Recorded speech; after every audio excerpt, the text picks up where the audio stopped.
moment Emily's fingers touched the keys, everything changed forever. But to understand this story, we need to go back to that night, to the penthouse on the 47th floor of Manhattan's tallest building, to a place where money could buy everything except a soul. Alexander Kane stood by the window, looking down at the city beneath him, 38 years old, a self-made billionaire, the owner of a $3 billion artificial intelligence empire. He had everything money could buy: a Bugatti in the garage, a Patek Philippe on his wrist, this penthouse with a view of all Manhattan. But in his chest, there was a huge emptiness, an emptiness that nothing could fill tonight. His penthouse was filled with the laughter and clinking glasses of high society, a networking party for investors, CEOs, people who could buy an entire city if they wanted to. They drank $1,000 champagne. They talked about $1 million deals like normal people talked about the weather. And in the center of the living room, under the crystal chandelier, was Alexander's most prized possession: a Bösendorfer Imperial Concert grand piano, black and shiny as a mirror, keys white as ivory, price $500,000.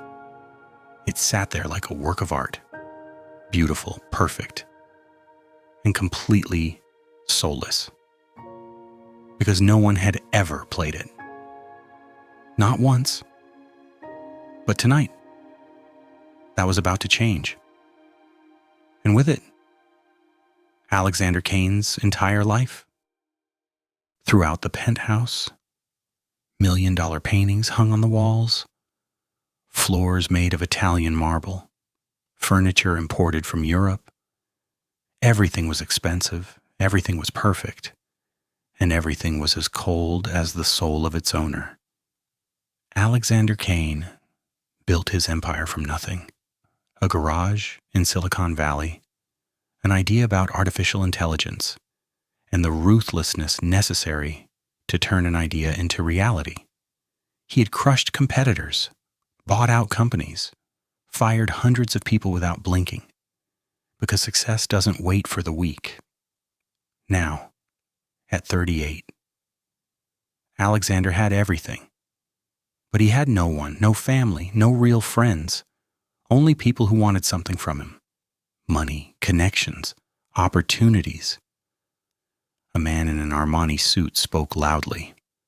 "Alexander, you have to tell us about the Tokyo deal. $300 million in one night. That's genius." Alexander smiled. The smile didn't reach his eyes. He replied, "Not genius. Just knowing what people want and giving it to them at a higher price." Everyone laughed. They thought he was joking. But Alexander wasn't joking. That was his life philosophy. Everything has a price. Everyone can be bought. While the guests drank wine and laughed, Emily Parker carried a tray of drinks through the crowd.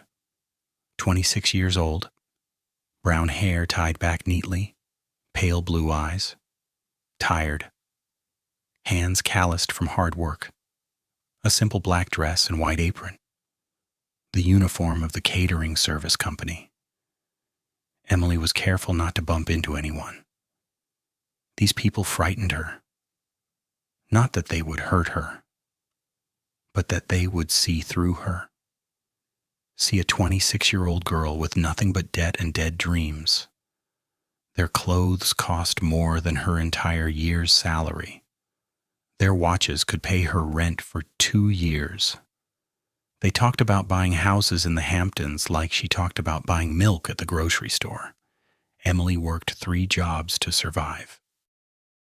During the day, she cared for the elderly at a nursing home in Queens. In the evening, she cleaned offices in Midtown on weekends. She worked at parties like this, 3 jobs, 7 days a week, no days off, no personal life, all for one person, Emma, her sister. Emma was 19 years old, lying in Memorial Hospital with leukemia, needing a bone marrow transplant. The cost $85,000. Their insurance only covered $20,000. The rest, sitting on Emily's shoulders like a giant boulder, crushing every dream she ever had. In 2 years, Emily had paid $12,000, $53,000 to go. At this rate, it would take another 9 years. But Emma didn't have 9 years. The doctor said she needed surgery within 6 months, or it would be too late. As Emily walked through the living room, her eyes glanced at the piano. Her heart beat faster. Piano. How long had it been? 7 years. 7 years since the last time she touched piano keys. For a moment, she saw herself as a 10-year-old girl again, sitting next to her father on the old piano bench in their small apartment in Newark. Her father placed his hand on hers, his voice warm and gentle. "Emmy, feel the music before you play it. Let it live in your heart. Then let your hands tell the story." Emily blinked. The memory vanished. She was back in the present. The luxurious penthouse, rich people laughing, the expensive piano no one played, and her, an invisible server no one noticed. She turned away. She shouldn't look at the piano, shouldn't remember the past. Music was dead. Dreams were dead. Now there was only survival. Alexander stood near the piano, a glass of scotch in his hand. A woman in a red Chanel dress approached. Victoria Hastings, a businesswoman who owned a chain of 5-star hotels. She spoke, her voice artificially sweet. "Alexander, this beautiful piano, can anyone play it?" Alexander laughed loudly. The laugh had no warmth at all, he said. "Play it, Victoria. This piano is a work of art. Not for playing, for admiring." A man in a navy blue suit stepped forward. "Richard Chen, CEO of a billion-dollar investment company?" He shook his head. What a waste. Such a beautiful instrument just sitting there as decoration. Alexander replied immediately. "Not a waste. It makes my house look cultured." "Classy?" another woman asked. "But what about real music? Have you ever heard this piano make a sound?" Alexander shrugged, his voice confident. "People who can play piano aren't rich enough to be here. And rich people." He looked around the room. "We don't waste time learning useless things like music." A few people laughed mockingly, but Richard shook his head. I disagree. Art has value. Real talent is rare. I once heard Vladimir Horowitz play at Carnegie Hall when I was 20. It changed my life." Alexander laughed scornfully. "Changed your life, Richard. What changed your life was your first startup deal, not some concert." Everyone laughed. Richard frowned but said nothing. Alexander took a sip of scotch. The alcohol was going to his head, his ego inflated like a balloon. He spoke louder. "You know what, I'll make a bet. If anyone here can play this piano, and I mean really play it, not just randomly hitting keys, I'll write them a check for $100,000. The room went silent for a second. Then everyone burst out laughing. Victoria said, giggling, "Alexander, you're drunk?" But Alexander raised his hand. "No, I'm completely serious. $100,000 cash. For anyone who can play one piece that moves me, one piece that proves music has value." Richard spoke up. "Alexander?" "No one here knows how to play piano," Alexander said, his voice triumphant. "Exactly. Look around. All this money in the room. But not a single person with a soul." Many people laughed. Some were uncomfortable with Alexander's words, but no one dared object. They needed him for business deals. Emily stood in the corner of the room, tray in her hands. She heard every word clearly. $100,000. That amount would save Emma, would pay off the hospital debt, would give her sister a chance to live. Her hands trembled.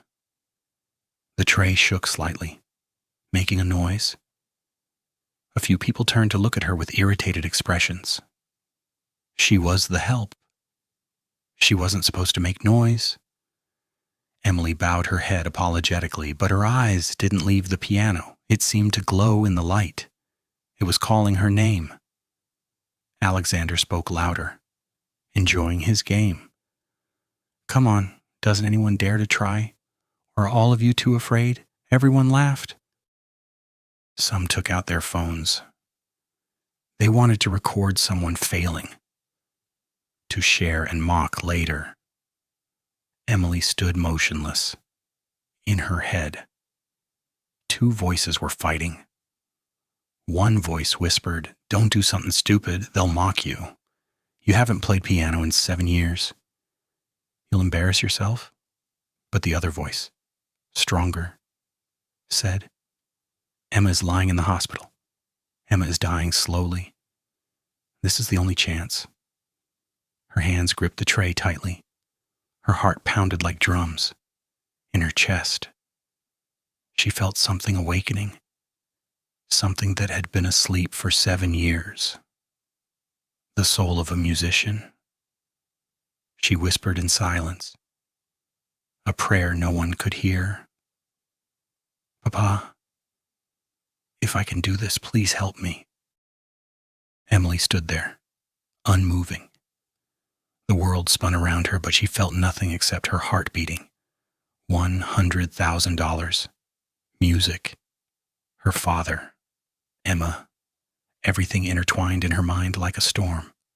And then, memories came flooding back. Memories of another time. Another life. Newark. New Jersey. 18 years ago. Emily was 8 years old. A skinny little girl with brown hair and a gap-toothed smile.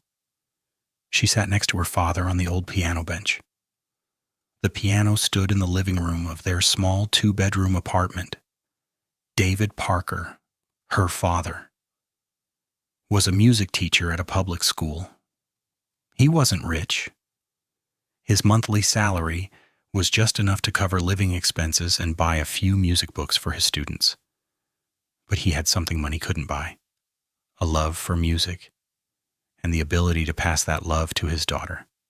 He said, his voice warm, "Emmy, my little girl. Today we're going to learn a new piece," Emily asked, her eyes lighting up. "What piece?" "Papa," her father answered. Chopin. Nocturne in E-flat major. It's sad and beautiful, like the moon on an autumn night. Her father began to play. His fingers moved gently across the keys. The sound filled the small room like moonlight pouring through a window. Emily closed her eyes and listened. When her father finished playing, she opened her eyes. Tears ran down her cheeks. She asked, her voice trembling, "Papa, why am I crying? The song isn't sad." Her father smiled and wiped his daughter's tears. He said, "That's because the music touched your soul. Emmy, real music isn't about the notes. It's about emotion. When you play with your heart." "People will feel it," Emily asked, her voice innocent. "Can I play with my heart?" "Papa," her father answered, his voice certain. "You already do?" "Sweetheart, every time you play." Time flew by. 4 years later, Emily was 12 years old. She was participating in a piano competition for middle school students in New Jersey. The room was full of stern judges. The other competitors were children from wealthy families, studying at private schools, having expensive private teachers. Emily only had her father, a poor teacher with a heart of gold. But it was enough, because her father taught her something money couldn't buy. how to give soul to music. Emily sat at the grand piano on stage. Her hands trembled slightly. But when she looked out at the audience and saw her father smiling, the fear disappeared. She played Rachmaninoff, a piece too difficult for a 12-year-old child. But Emily wasn't an ordinary child. She was a prodigy. When she finished playing, the room was silent for seconds that felt like centuries. Then thunderous applause. The judges stood up.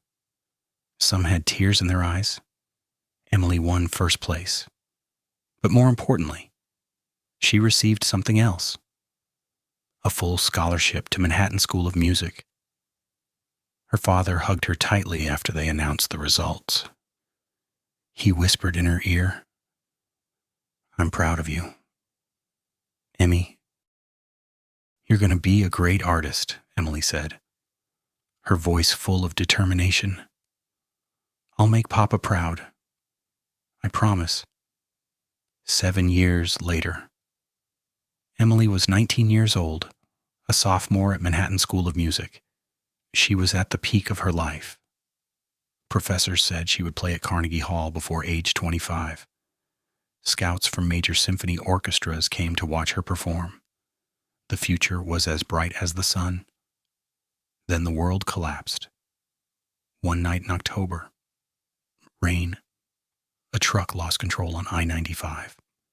Her father was driving home after teaching late. The accident, instant, no pain. The doctor said, but they were wrong. Emily hurt enough for both of them. The week after the funeral, the second terrible thing happened. Emma, her 12-year-old sister, fainted at school. Tests, diagnosis, acute leukemia, needing long-term treatment, needing a bone marrow transplant, cost hundreds of thousands of dollars. Insurance, not enough. Father was gone. Mother had left when they were small. Only Emily remained. 19 years old and suddenly the guardian of a seriously ill younger sister. The decision wasn't difficult, but the pain was indescribable. Emily sat in her small dorm room, the withdrawal form on the desk, outside the window. Manhattan sparkled like a dream she had to give up. She looked at her father's photo on the desk and whispered, "I'm sorry, Papa. I have to choose Emma. I can't let my sister die." The next week, she sold her father's old piano. The piano he taught her on since she was small. The piano that held all her most beautiful memories. She sold it for $3,000. Paid the first hospital bill. She left school, started working. 1 job, 2 jobs, 3 jobs, days turned into weeks, weeks into months, months into years. 7 years. 7 years without touching a piano. 7 years of putting dreams in a drawer and locking it tight. 7 years of living only for one person, Emma. There was one final memory. The day before her father's funeral, Emily sat at the old piano for the last time. Her friend's mother let her borrow it. She played Chopin's Nocturne, the first piece her father taught her. Tears fell on the keys. Her hands trembled but didn't miss a single note. Outside the door, she heard Emma crying. Her little sister didn't understand why Papa wasn't coming home. When Emily played the final note, she kept her hands on the keys a little longer. Then she whispered, "Goodbye. Papa, goodbye. Music, I'll come back someday, I promise." But she never thought that day would come. Emily blinked. Tears welled in her eyes. She was back in the penthouse. Rich people laughing. Alexander smiling arrogantly. The piano waiting. Her hands no longer trembled because she had made her decision. She would play for Emma, for Papa, for herself. Emily set down the tray on a nearby table. The movement slow, careful. Then she stepped out of the shadows in the corner of the room, walked toward the piano. Some guests began to notice. They stopped talking and looked at her. Someone whispered. "Who's that?" another answered. "Looks like the help," a third voice asked. "What's she doing?" Emily kept walking. Each step felt like carrying the weight of a mountain. But she didn't stop. Couldn't stop. Alexander saw her, his eyebrows raised. "Surprised and amused?" he said loudly. Well, do we have a volunteer?" Everyone turned to look at Emily. Giggles began. Phones came out. They wanted to record this moment. The poor server trying to play a $500,000 piano. Emily stopped in front of the piano. Her face burned. Her hands trembled slightly. But she didn't turn back. A woman asked, her voice contemptuous. "Who are you?" Emily tried to speak, but her voice was too quiet. Someone shouted. "Speak up. We can't hear anything." Laughter erupted, cruel, vicious. Emily took a deep breath. Then she spoke, her voice trembling but clear. "I'd like to try out." The room exploded in laughter. Victoria Hastings said, her hand covering her mouth but not hiding her malicious smile. "Oh my God, this is a joke." "Right," a man said loudly. "She's the help? She probably can't even read music." Richard Chen spoke up. "Alexander, are you serious? Letting your staff try to win money?" Alexander tilted his head, observing Emily. There was something in her eyes, something he couldn't name. Determination or desperation, he said. "Let her try. This should be entertaining." More laughter, more phones, someone said. "I bet she won't even know where to start." Another person. "I give her 10 seconds before she runs away." A drunk man shouted. "Hey, don't touch that piano with your dirty hands." The laughter became crueler. Emily felt like humiliation burning on her cheeks. What did they think she was, entertainment, a clown for them to mock? But then she thought of Emma, her sister lying in a hospital bed, weak and pale. She thought of her father, his warm voice echoing. "Emmy, never be ashamed of your gift if you play with your heart. People will listen." Emily walked to the piano bench, sat down. The seat was cushioned, soft leather, completely different from the hard wooden bench she used to sit on in the Newark apartment behind her. The crowd grew louder. They were placing bets, laughing, waiting for her to fail. But Emily blocked out all the noise. She closed her eyes, breathed deeply. 1, 2, 3. Then she placed her hands on the keys. Light touched her skin. The keys were cool beneath her fingers. Familiar. Like coming home after a long journey, she whispered. A prayer only she could hear. "Papa, this is for you, for Emma, and for me." She opened her eyes, looked at Alexander one last time. He was smiling, certain she would fail. Emily smiled back, a smile he didn't understand. Then she began to play. Emily's finger struck the first key.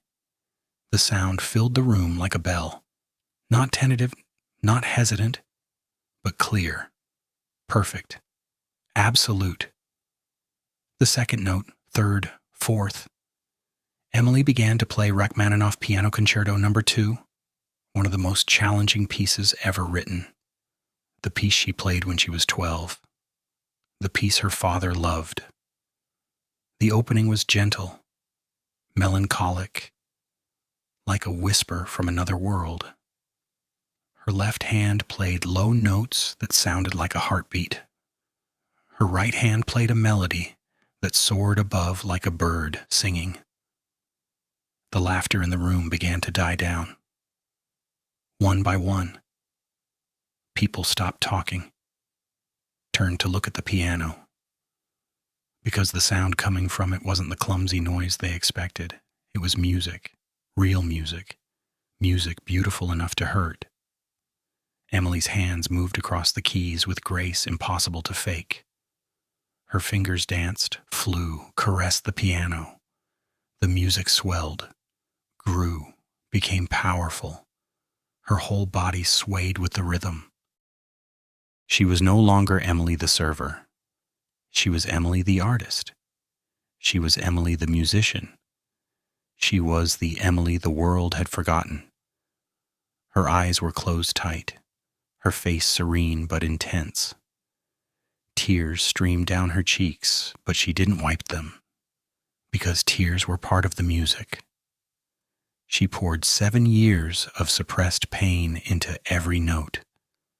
The grief of losing her father, the sacrifice of her dreams, the desperate love for her sister, the loneliness of 3 jobs, the humiliation of being invisible. All of it flowed through her fingers into the music. The melody became more complex. Her left hand played patterns that sounded like water flowing over rocks. Her right hand played notes that sparkled like stars. The 2 hands worked together like they were dancing, a dance only she and the piano knew. In the room, everyone stood like statues, glasses lowered, phones forgotten, conversations died mid-sentence. Because the music was too beautiful to ignore, too real to deny, too powerful to resist. Victoria Hastings stood frozen. The malicious smile on her face vanished, replaced by something she hadn't felt in years. Awe, respect, she whispered. My God, this can't be, but Emily could and was. Richard Chen stepped closer, his mouth open. He had heard the greatest artists in the world. He had been to Vienna, to Moscow, to Tokyo, but he had never heard anything like this. This wasn't just technique. This was soul made audible. A man in the back wiped his eyes. He was a financier who never cried. But Emily's music touched a part of his heart that had been sleeping for years. A young woman hugged her boyfriend. They said nothing, just listened and felt. The room became completely silent except for the piano. No one spoke, no one moved. Even the other servers stopped working to listen. The music had created magic, a kind of magic that money couldn't buy. Alexander Kane stood frozen. He stared at Emily like he was witnessing a miracle. He had heard the best artists in the world. He had spent hundreds of thousands on concert tickets. He had been to Carnegie Hall, Lincoln Center, Royal Albert Hall. But he had never heard anything like this. This wasn't just talent. This was something deeper. This was pure truth. This was beauty that needed no explanation. Alexander's heart beat differently. A strange feeling crept into his chest. Not pride, not greed, but something he had forgotten long ago. Humility, wonder, respect. He looked at Emily. The woman he hadn't seen minutes before. The woman he thought was nobody. The woman he and his guests had looked down on. She wasn't nobody. She was extraordinary. An artist with talent he couldn't comprehend. A person with a soul he had lost long ago. And for the first time in years, Alexander Kane felt small. The meaning of all his money and power vanished before the beauty Emily was creating. He felt something crack inside his chest. A wall he had built over the years began to crumble. Emily played toward the climax of the concerto. Her hands moved so fast they became a blur, but every note was perfect, every sound precise. The melody was like thunder, powerful, unstoppable, but still full of emotion, still full of soul. Everyone in the room was holding their breath. Some were crying openly. The emotion was too strong to bear, the beauty too overwhelming to resist. Then Emily played the final notes, one by one, slowly, like drops of golden honey, sweet, perfect, necessary. The final chord rang out in the silent room like a declaration, like truth, like a moment that would change everything forever. Then silence. Emily's hands remained on the keys. She breathed heavily like she had just run a marathon. Slowly, she opened her eyes. The spell was broken, but its magic remained in the air. The room was completely silent. No one moved, no one spoke, no one even breathed loudly. They were all frozen by what they had just heard. Emily looked around at the faces staring at her. These were the people who had mocked her 5 minutes ago. Now they looked like they had witnessed a miracle. Alexander stared at Emily like he was seeing her for the first time. The poor serving girl was gone. In her place sat a musician of extraordinary talent, someone who could create magic with her hands, someone who could touch hearts with sound. The silence stretched on and on. Emily began to worry. Why wasn't anyone saying anything? Had she done something wrong? Had she embarrassed herself after all? Then, from the back of the room, someone started clapping. Slow at first. 1, 2, 3. Then another person joined. Then another. Then the entire room exploded in applause. But this wasn't polite party applause. This was applause from the heart. These people had been moved by something real and beautiful. They clapped because they had to, because staying silent would have been impossible. The applause grew louder and longer. People shouted. Brava, some had tears on their faces. The woman in the red Chanel dress was crying openly. The businessman who never cried was wiping his eyes with his expensive handkerchief. Emily stood up from the piano bench.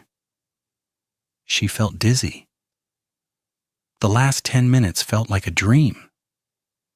Had she really just played a Rachmaninoff for a room full of rich people? Had she really remembered how to create music? This beautiful Alexander was the last person to start clapping. He was still in shock. His joke about marrying anyone who could play his piano didn't seem funny anymore. This woman had just shown him something he had never seen before.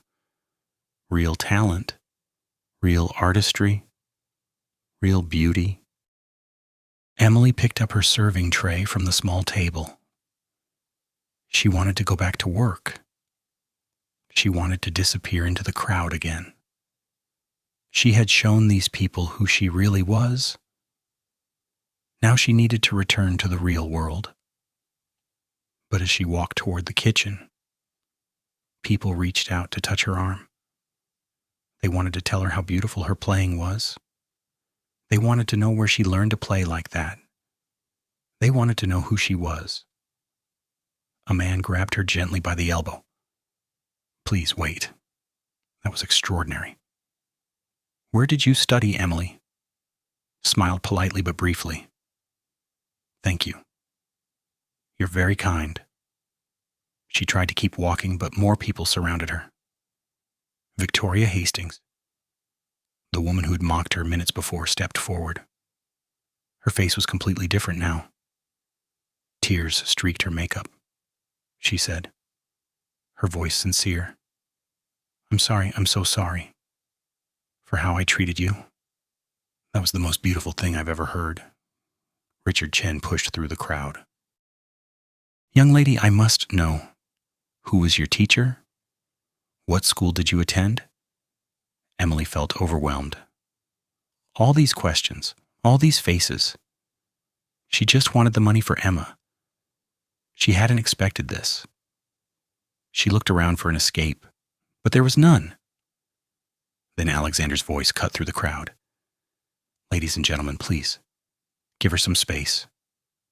The crowd reluctantly stepped back. Emily looked at Alexander with surprise. He walked toward her. His expression completely transformed. The arrogance was gone. The smirk had vanished.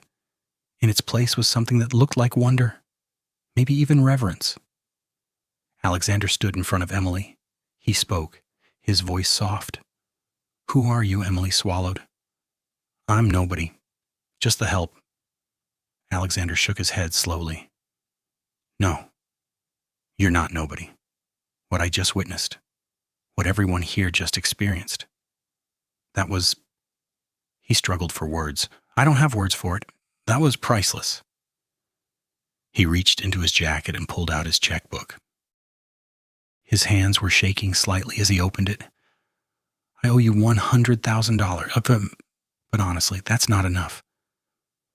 What you just did, what you gave us, it was worth so much more."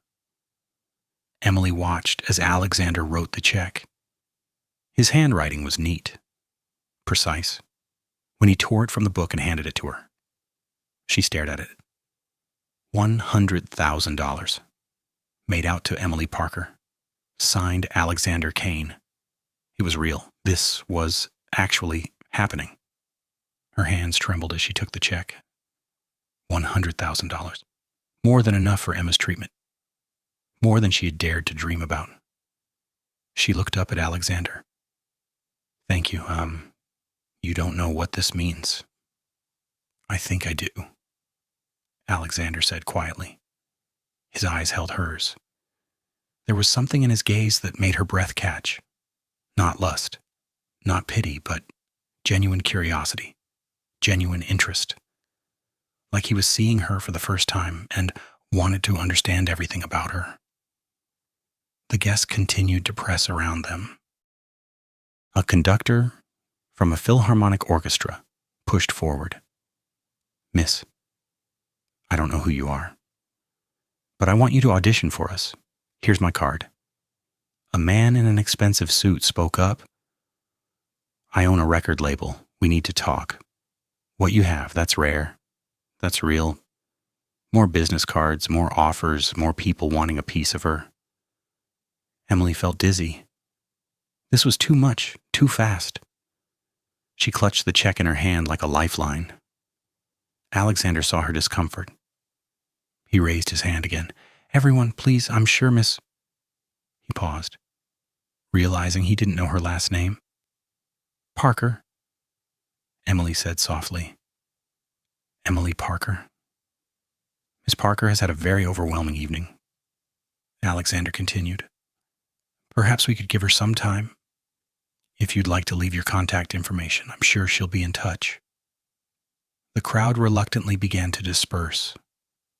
Though many left their business cards on nearby tables, Emily stood there, still holding the check, still trying to process what had just happened.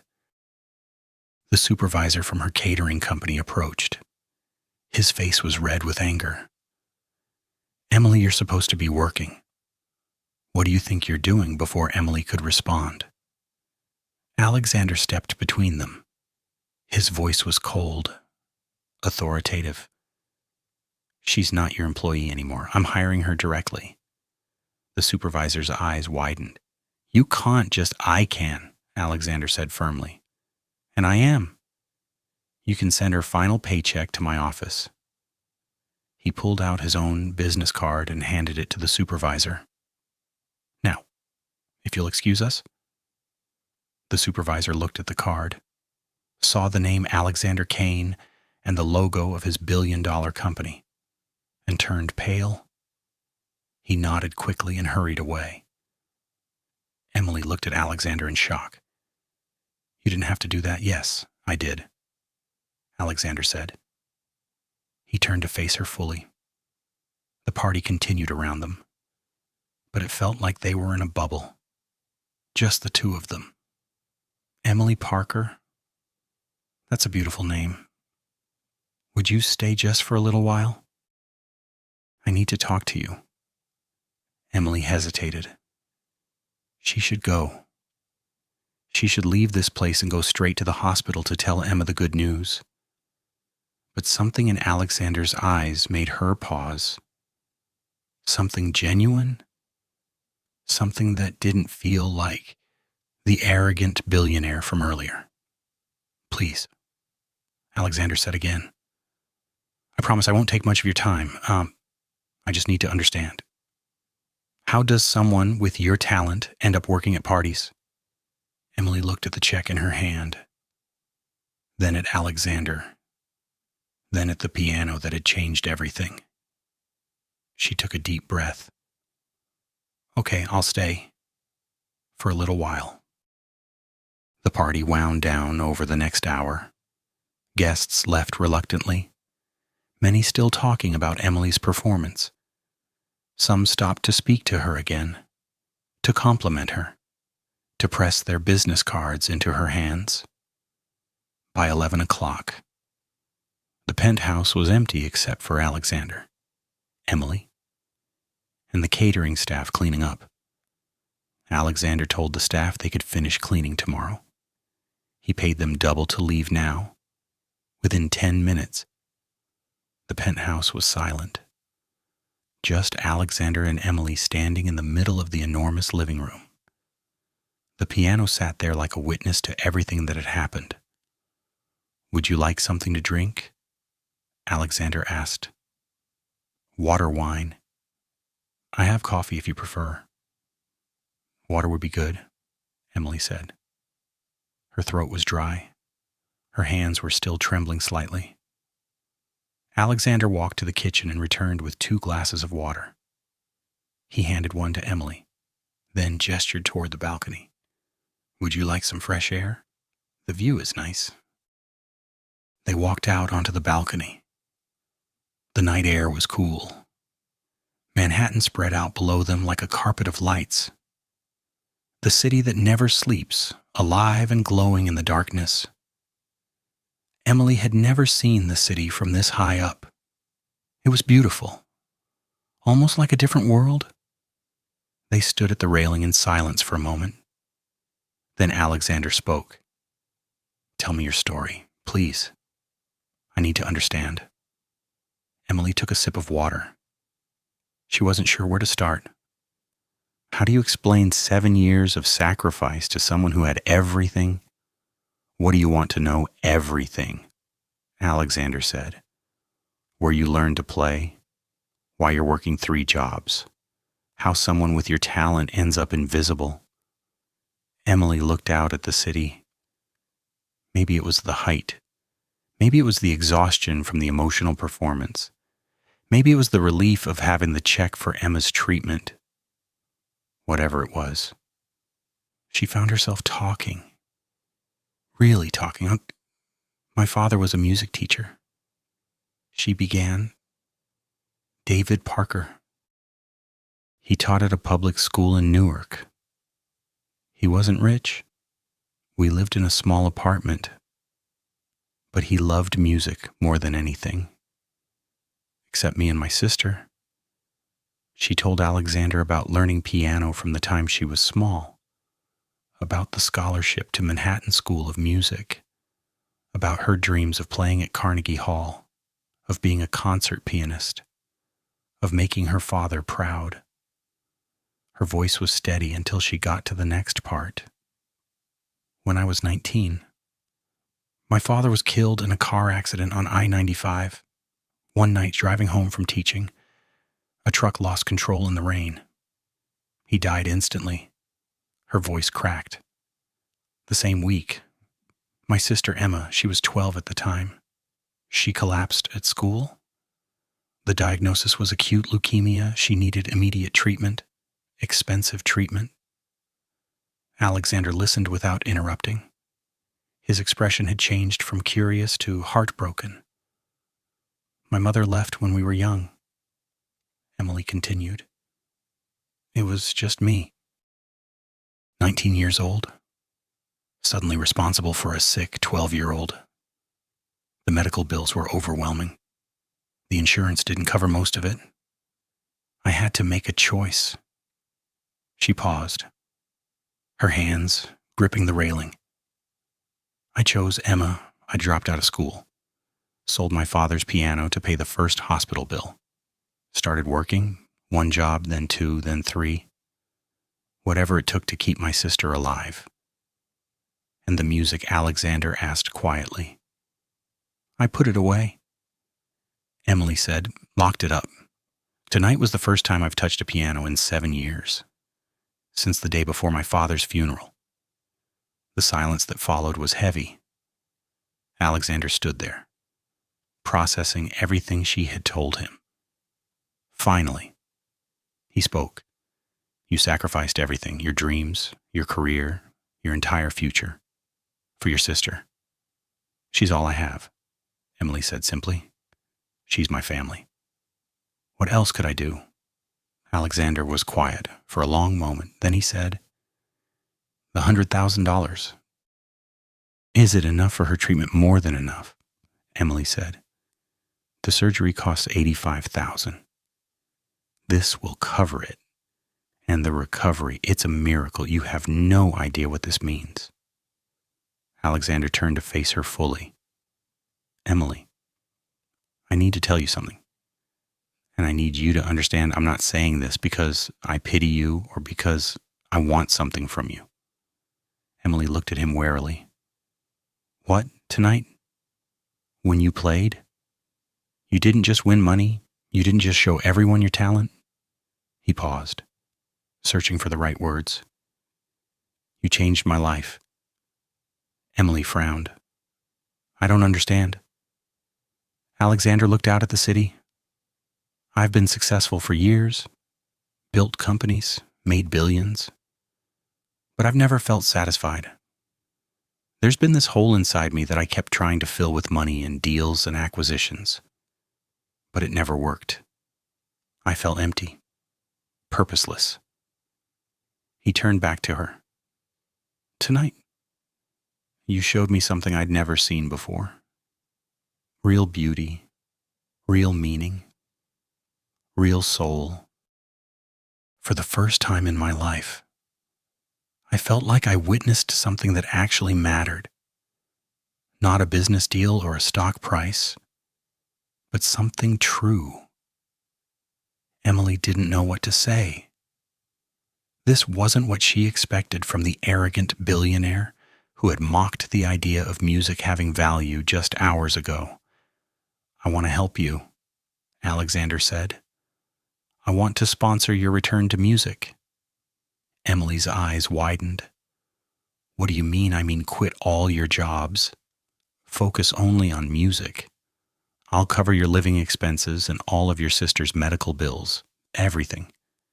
You can study with the best teachers, practice every day, audition for orchestras, give concerts. You can have your dreams back. Emily took a step back. I can't accept that. Why not? Because it's charity, Emily said. Because I don't deserve it. Because you think there's a catch, Alexander asked. Emily was silent. There is a catch, Alexander said. You have to pursue music seriously, lessons with the best teachers, daily practice, as auditions, performances. You have to promise me you won't waste this second chance. But why? Emily asked. Why would you do this for me? You don't even know me. Alexander struggled with his answer. Finally, he said, because tonight you gave me something priceless. You showed me what matters. Let me give you back your dreams. That's all I want. To be part of something beautiful for once in my life. Emily felt tears welling up. I need time to think about this. Alexander nodded. I understand. Keep the check. You earned that fairly. The rest. Think about it. Here's my number. He pulled out a business card and wrote his personal cell phone number on the back. Call me when you're ready, or if you need anything at all. Emily took the card. She looked at the check in one hand and the card in the other. The check was Emma's life. The card was her dreams. She didn't know how to feel. Hope, fear, suspicion, gratitude. All of it mixed together. All of it. I should go, she said. It's late, and I need to see my sister. Of course, Alexander said. I'll call you a car. That's not necessary. Please, Alexander said. It's the least I can do. 20 minutes later, Emily sat in the back of a black car heading toward Memorial Hospital. She looked at the check and the card again. $100,000, a billionaire's personal phone number, an offer that seemed too good to be true. Her life had changed in one night. She just didn't know yet if it was for better or worse. Emily arrived at Memorial Hospital just after midnight. Visiting hours were over. But the night nurse, who knew Emily well after 2 years of constant visits, let her in. Your sister's awake, the nurse said with a smile. She's been asking about you. Emily walked down the familiar hallway to Emma's room, the small shared room with thin curtains between beds, the beeping of machines, the smell of disinfectant. But tonight, none of that mattered, because Emily had hope. She pushed open the door quietly. Emma was lying in bed, reading a book about music history when she saw Emily. Her face lit up despite her pale skin and thin frame. Bella, you're here. Emily rushed to her sister's bedside and hugged her carefully, mindful of all the tubes and wires. Emma hugged back as tightly as her weak arms could manage. When they pulled apart, Emma studied Emily's face. Something happened. You look different. What is it? Emily couldn't hold back her smile. She pulled out the check and showed it to Emma. Look. Emma stared at the check. Her eyes went wide. $100,000, Bella. What? How Emily told her everything about the party, the arrogant billionaire's challenge, the moment of decision, the performance, and the standing ovation. Emma listened with tears streaming down her face. When Emily finished, Emma was full-on crying. You played piano. After 7 years, for me, for us, Emily said, for Papa, for you, for me, for all of it. Emma grabbed Emily's hand. This is enough, more than enough. I can get the transplant. Bella, I'm going to live. They held each other and cried. Relief, joy, hope, all the emotions they'd been holding back for 2 years. The night nurse peeked in, saw them crying, and quietly closed the door to give them privacy. After a while, Emma pulled back and wiped her eyes. Tell me about the man, the billionaire. What was he like? Emily hesitated. At first arrogant, cruel. He and his friends were mocking the idea that anyone there could play piano.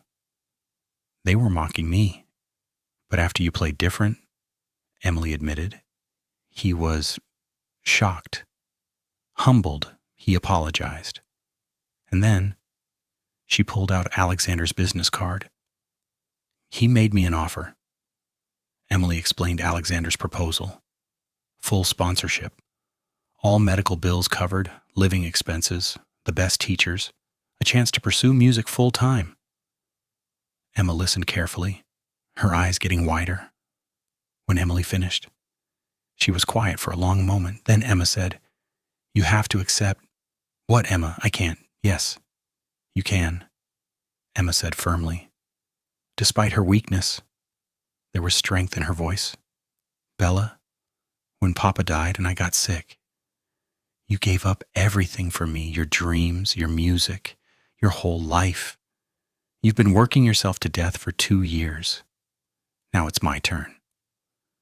But your health will be fine with this money, Emma said, touching the check.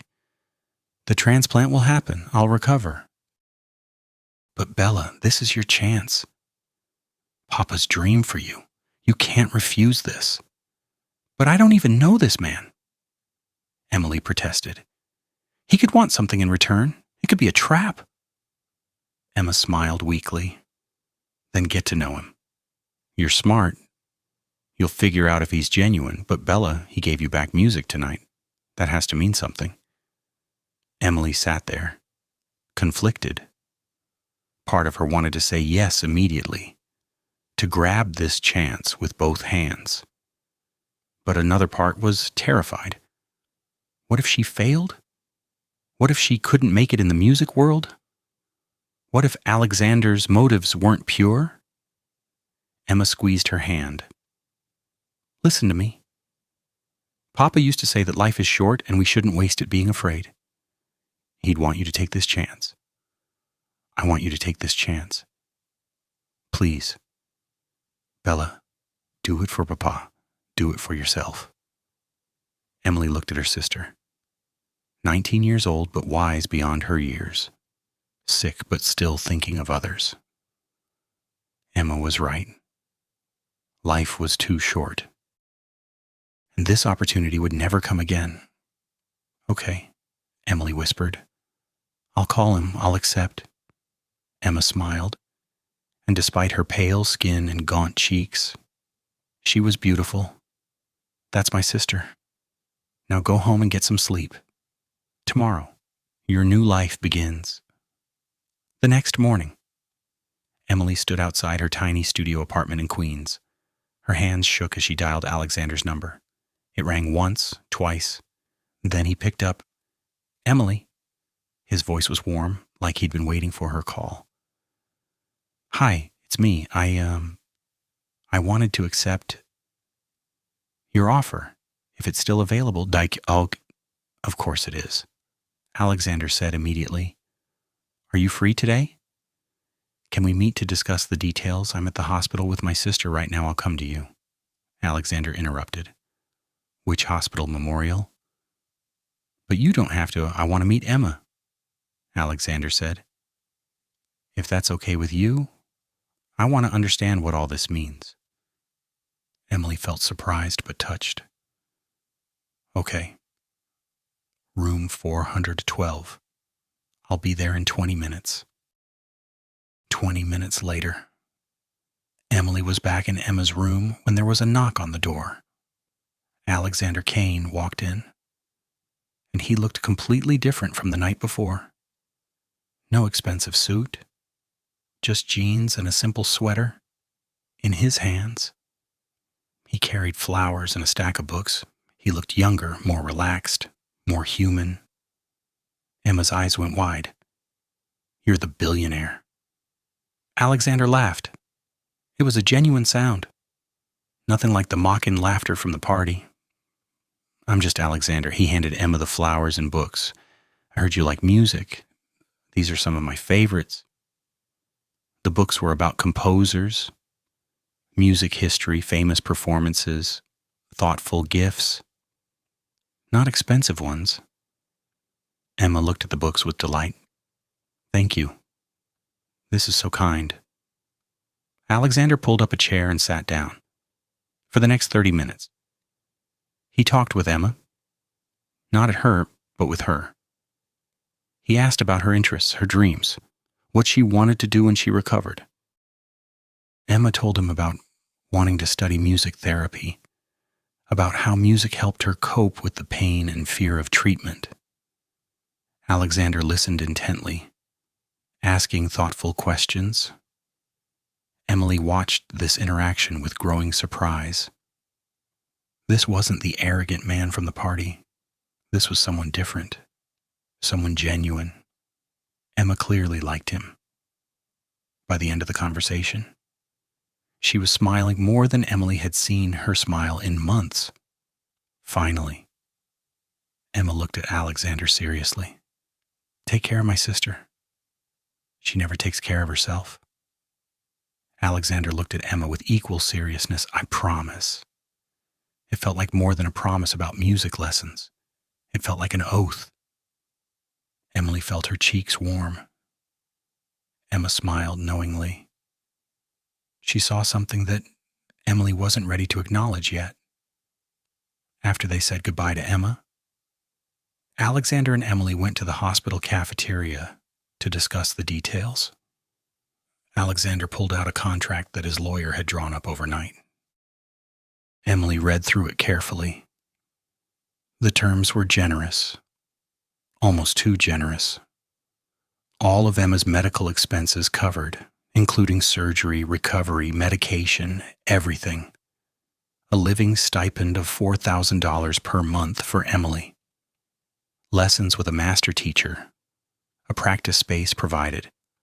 The contract duration was 2 years. Renewable. Emily's obligations: pursue music full-time, provide periodic progress updates, perform at one charity event of Alexander's choosing. There were no romantic or personal obligations stated anywhere. Emily looked up from the contract. This is extremely generous. You earned it, Alexander said. Your talent is real, Emily. The world needs to hear you play. But what do you get out of this? Alexander was quiet for a moment. Then he said honestly, I don't know. Maybe purpose. Maybe I just want to be part of something beautiful for once in my life instead of always chasing money. Emily studied his face. She saw no deception there. Just sincerity. She made her decision. She signed the contract. Alexander smiled. Genuine warmth in his expression. When can you start? I need to give 2 weeks' notice to my jobs. Give 1 week, Alexander said. I'll pay you double for the week they lose you. Life's too short to waste time. Emily laughed. A real laugh for the first time in years.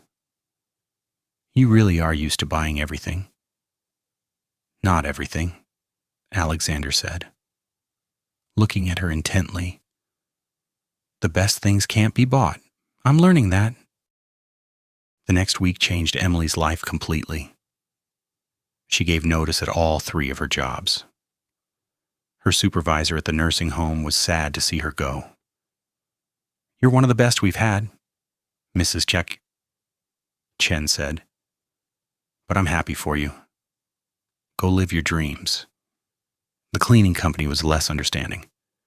They accused her of abandoning her responsibilities. But Emily didn't care. For the first time in 7 years, she was putting herself first. Well, herself and Emma. Always Emma. Alexander kept his promises. Within 3 days, he had arranged everything. A small 1-bedroom apartment near Lincoln Center, not luxurious, but clean and bright with big windows that let in morning sun. The rent was already paid for the year. Emily tried to protest, but Alexander insisted. This is an investment in art, he said. Not charity. The apartment came furnished with basics: a bed, a couch, a small dining table. But the most important thing was in the corner of the living room. A beautiful upright piano. Not as grand as the Bosendorfer, but a quality instrument, a Yamaha with a rich, warm tone. There was a card on the piano bench. Emily opened it. Alexander's handwriting, neat, precise, for practice, for joy, for coming home. Welcome back to music. She sat at the piano and cried. Happy tears this time. Emma was moved to a private room at the hospital. The difference was immediate. No more sharing space with 3 other patients. No more constant noise and interruptions. Just a quiet room with a window view of the East River. The doctors started her on the pre-transplant treatment protocol. Strong medications to prepare her body. Emma felt sick most days. But she was smiling because she had hope now. Emily visited every day. She'd sit by Emma's bed and tell her about the piano in the apartment, about the view from her window, about the new life that was starting. Emma would listen and squeeze Emily's hand. I'm so proud of you. Bella, Papa would be so proud. The most important introduction came on day 5. Alexander took Emily to meet Professor Robert Harrison. Harrison was a legend in the classical music world. He trained 3 Tchaikovsky competition winners and countless professional concert pianists. He was 72 years old, with wild white hair and piercing blue eyes that seemed to see straight into your soul. His studio was in a brownstone on the Upper West Side. The walls were lined with photographs. Harrison with famous musicians. Harrison conducting orchestras. Harrison receiving awards. But the centerpiece of the room was a magnificent Steinway concert grand. "So you're the girl Alexander won't stop talking about," Harrison said, looking Emily up and down. His voice was gruff but not unkind. "Play something for me." Emily sat at the Steinway, nervous. This was a test. She knew it. Harrison didn't take just anyone as a student. She chose carefully. A Bach prelude and fugue, technical but expressive. A piece that would show her abilities without being too showy. She played. Harrison stood behind her, saying nothing. When she finished, the silence stretched for what felt like hours. Finally, Harrison spoke. "You've had training? Good training? Who is your teacher?" "My father," Emily said. "David Parker. And then I studied at Manhattan School of Music for a year before I had to leave." "Why did you leave? Family circumstances?" Harrison nodded. He didn't pry. "How long since you played seriously?" 7 years. Harrison's eyebrows shot up. 7 years? And you play like that? He shook his head in amazement. "Your technique is still excellent. Your muscle memory is intact. But more than that, you have something rare. You have soul. You play with emotion, not just precision." He walked around the piano, studying her. "I'll take you as a student, but I warn you, I'm demanding. I expect 6 hours of practice daily. I expect dedication. I expect you to push yourself beyond what you think you're capable of." "Can you do that?" "Yes," Emily said without hesitation. "Good. We start tomorrow. 9 a.m. sharp. Don't be late." As Emily and Alexander left the brownstone, she felt like she was floating. Professor Harrison. The Professor Harrison wanted to teach her. It felt surreal. "Thank you," she said to Alexander. "I don't know how you convinced him to see me. I didn't convince him of anything." Alexander said, "I told him I knew a remarkable pianist who needed a teacher. He agreed to audition you.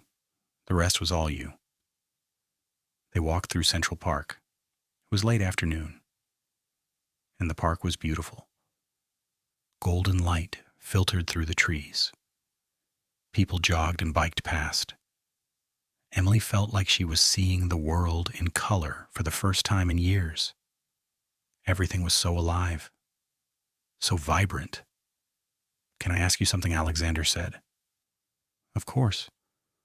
Why did you step forward that night at the party? You could have stayed in the shadows. Could have kept your secret. What made you take the risk?" Emily thought about it. Desperation, mostly.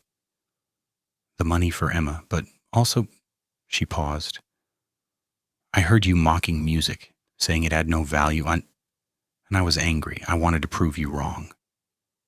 Alexander laughed. "Well, you certainly did that. You proved me very, very wrong." They sat on a bench overlooking the pond. Ducks floated lazily on the water. Children threw breadcrumbs from the shore. It was peaceful, normal. Emily couldn't remember the last time she just sat and enjoyed a moment without worrying about money or Emma or the next shift. "What about you?" Emily asked. "Why are you really doing this? And please don't say it's just about appreciating art." Alexander was quiet for a long moment. Then he said, "When I was young, before I started my company, I wanted to be a writer. I had notebooks full of stories. I thought I'd write the great American novel. What happened, I realized I could make more money in tech. So I put away the notebooks, focused on building the company, made my first million by 25, my first billion by 33. I thought I'd be happy, but I wasn't. I'd given up the one thing I actually cared about for money. He looked at Emily. When you played that night, I saw someone who hadn't given up, who'd been forced to stop but hadn't lost the love. And I realized I could do something meaningful. I couldn't get back my own dreams, but I could help you achieve yours. Does that make sense? Yes, Emily said softly. It makes perfect sense. They sat in comfortable silence, watching the ducks. Neither of them realized it yet, but something was growing between them. Something more than sponsor and artist. Something neither of them was quite ready to name. The next morning, Emily woke at 6 a.m. She hadn't needed an alarm. Her body was too excited to sleep late. She made coffee, ate a simple breakfast, and sat at her piano by 7. The first hour was warm-ups, scales and arpeggios. Her fingers were stiff at first. 7 years away from serious practice showed, but gradually they loosened, remembered. By the end of the hour, she was playing scales at tempo, clean and precise, at 9 a.m. sharp. She arrived at Professor Harrison's studio. He was already at the piano, playing something beautiful and complex. He finished and looked up. Good. You're punctual. Sit. The lesson was brutal. Harrison didn't coddle or compliment. He pointed out every flaw, every imperfection. Your fourth finger is weak. Strengthen it. Your pedaling is muddy.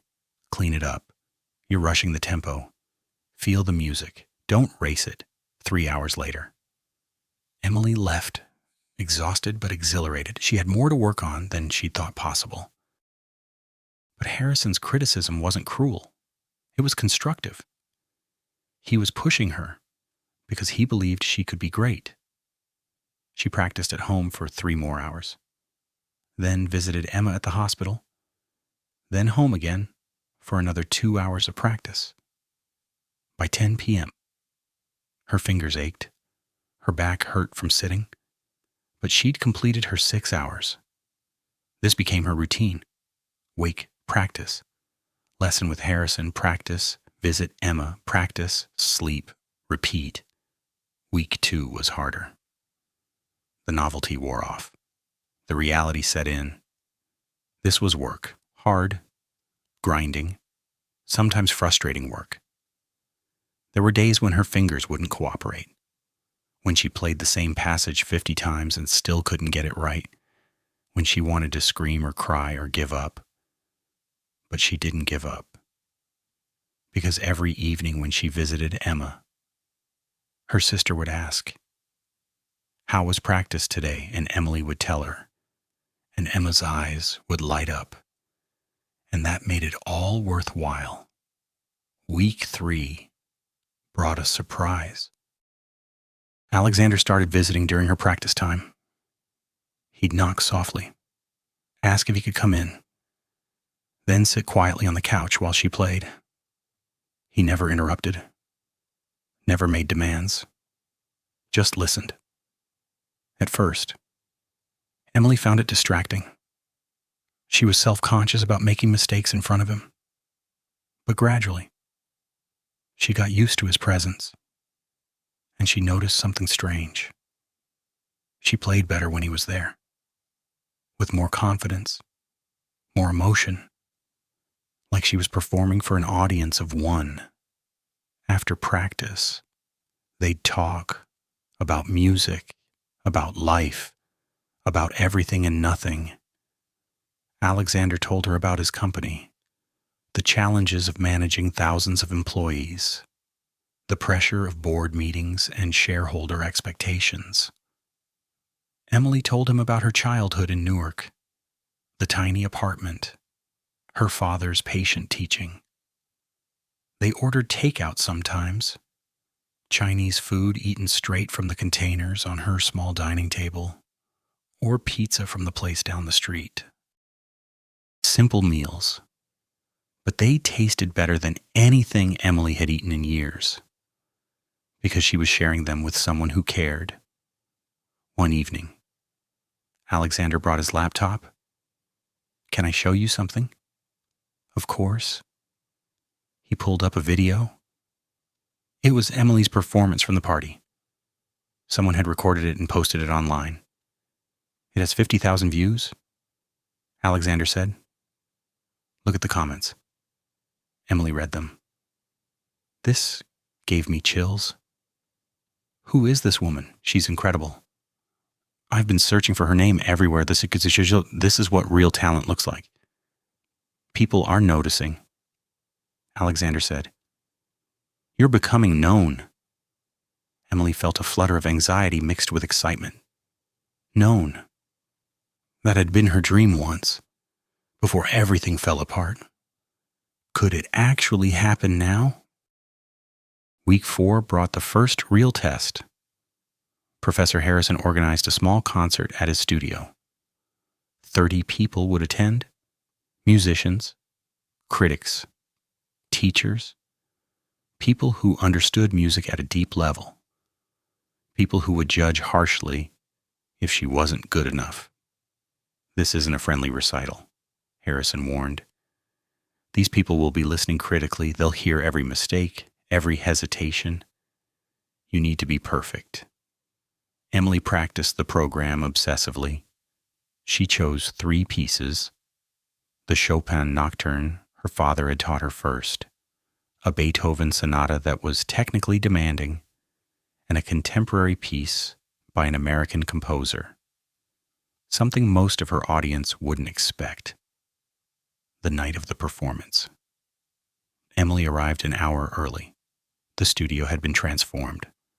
Chairs arranged in rows, the Steinway positioned perfectly, soft lighting.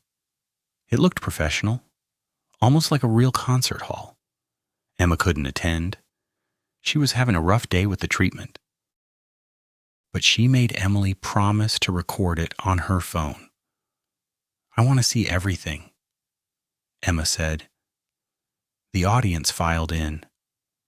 Emily recognized some faces: a critic from the New York Times, several professors from Juilliard and Manhattan School of Music, professional musicians whose recordings she owned. These people knew music better than almost anyone. The pressure was immense. Alexander sat in the back row. He'd asked where he should sit, and Emily told him the back. She didn't want to be distracted by his face, but knowing he was there gave her strength. Professor Harrison introduced her briefly. "Emily Parker, returning to music after a long absence. Listen closely." Emily walked to the piano, sat down, looked at the keys, took 3 deep breaths, then began. The Chopin Nocturne first. This piece held so many memories. Her father's voice. The first time she understood that music could make you cry. She played it with all that emotion. Gentle but not weak. Sad but not hopeless. Beautiful. When she finished, there was appreciative applause. Polite but genuine, good. She'd passed the first test. The Beethoven was next. This piece was about showing technical skill, fast passages that required precision, dynamic contrasts from thunderous to whisper soft. She attacked it with confidence. Her fingers flew across the keys, every note clean, every phrase shaped. This was what 7 hours a day of practice produced. The applause after the Beethoven was stronger. She heard someone say bravo from the audience. Better. The contemporary piece was her risk. Not many people knew it. It was complex, almost atonal in places, strange harmonies and unusual rhythms. But it was also deeply emotional. A meditation, on loss and hope. Perfect for Emily's journey. She played it with everything she had. This wasn't about impressing anyone. This was about communication, about sharing something true. The strange harmonies became beautiful under her hands. The difficult rhythms became natural. She made the audience understand why this music mattered. When she played the final note, there was silence. Emily's heart sank. Had she failed? Had the piece been too weird? Then the applause started, but this wasn't polite applause. People stood up. The critic from the Times was on his feet. The Juilliard professors were clapping enthusiastically. Someone shouted, "Magnificent Professor Harrison was smiling." Actually smiling. Emily had never seen him smile before. He nodded at her. One small nod. But it meant everything. It meant she'd passed. After the concert, people crowded around her. The Times critic introduced himself. James Morrison. "I'd like to interview you," he said. "Your story is remarkable, and your playing is exceptional. May I have your contact information?" A professor from Juilliard shook her hand. "If you're interested in continuing your education, we'd love to have you audition for our graduate program." A conductor asked if she'd consider performing a concerto with his chamber orchestra. On and on. Offers, compliments, opportunities. Alexander waited until everyone else had left.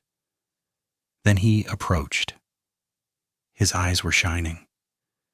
"You were incredible. Even better than at the party. Really, really, Emily, you're the real thing. This is just the beginning." They walked out into the cool night air. Emily felt like she was flying. One small concert, 30 people. But it had opened doors, real doors, to a real career. "Thank you," she said to Alexander, "for believing in me, for making this possible." "You did this," Alexander said. "Not me, I just provided the opportunity. You provided the talent and the dedication." They stopped at a corner. The city lights sparkled around them. Alexander looked at her, and there was something in his expression that made Emily's breath catch. Something warm. Something that made her heart beat faster. "Emily," he started. His phone rang. He looked at the screen and sighed. "I'm sorry, it's Tokyo. I have to take this." The moment passed, but Emily felt it. Something was changing between them. Something neither of them was quite ready to acknowledge yet. Over the next few weeks, Emily and Alexander fell into a comfortable pattern. He'd visit during her practice sessions 3 or 4 times a week. Afterward, they'd have dinner together, sometimes at restaurants. More often, they'd cook at her apartment. Simple meals, pasta, stir-fry. Things that didn't require much skill. Alexander turned out to be a terrible cook. He burned water. Emily joked. But he was enthusiastic about learning. He'd chop vegetables slowly, carefully.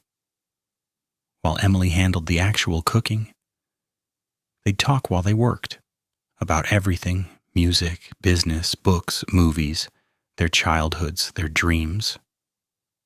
One evening, Alexander told her about his parents. They died in a plane crash when he was in college. A private jet that went down in bad weather. "That's why I work so hard," he admitted. "They left me some money, but I wanted to prove I could make it on my own. That I was worth something beyond their name. You've proved that 1,000 times over," Emily said. Sometimes I wonder, I've made billions. But what have I actually contributed to the world's software and algorithms? Is that meaningful? It must be. Millions of people use your products. They use them to waste time and argue with strangers on the internet, Alexander said wryly. Not exactly changing the world. You're changing my world, Emily said quietly. And Emma's, that's not nothing.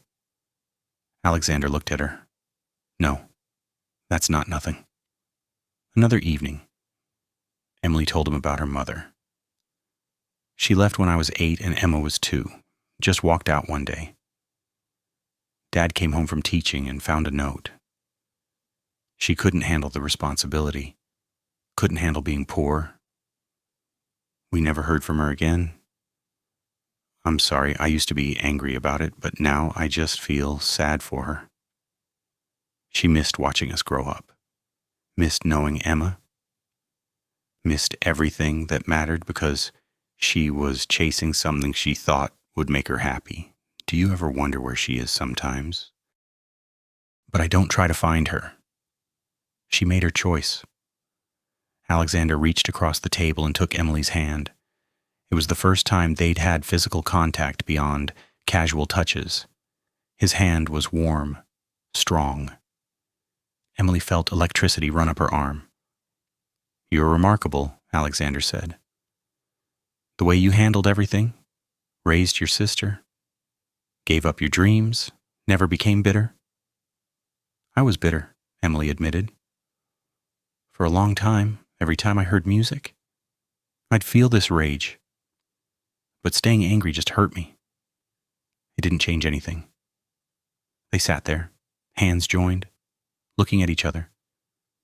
Emily felt the air between them change. Charge with something.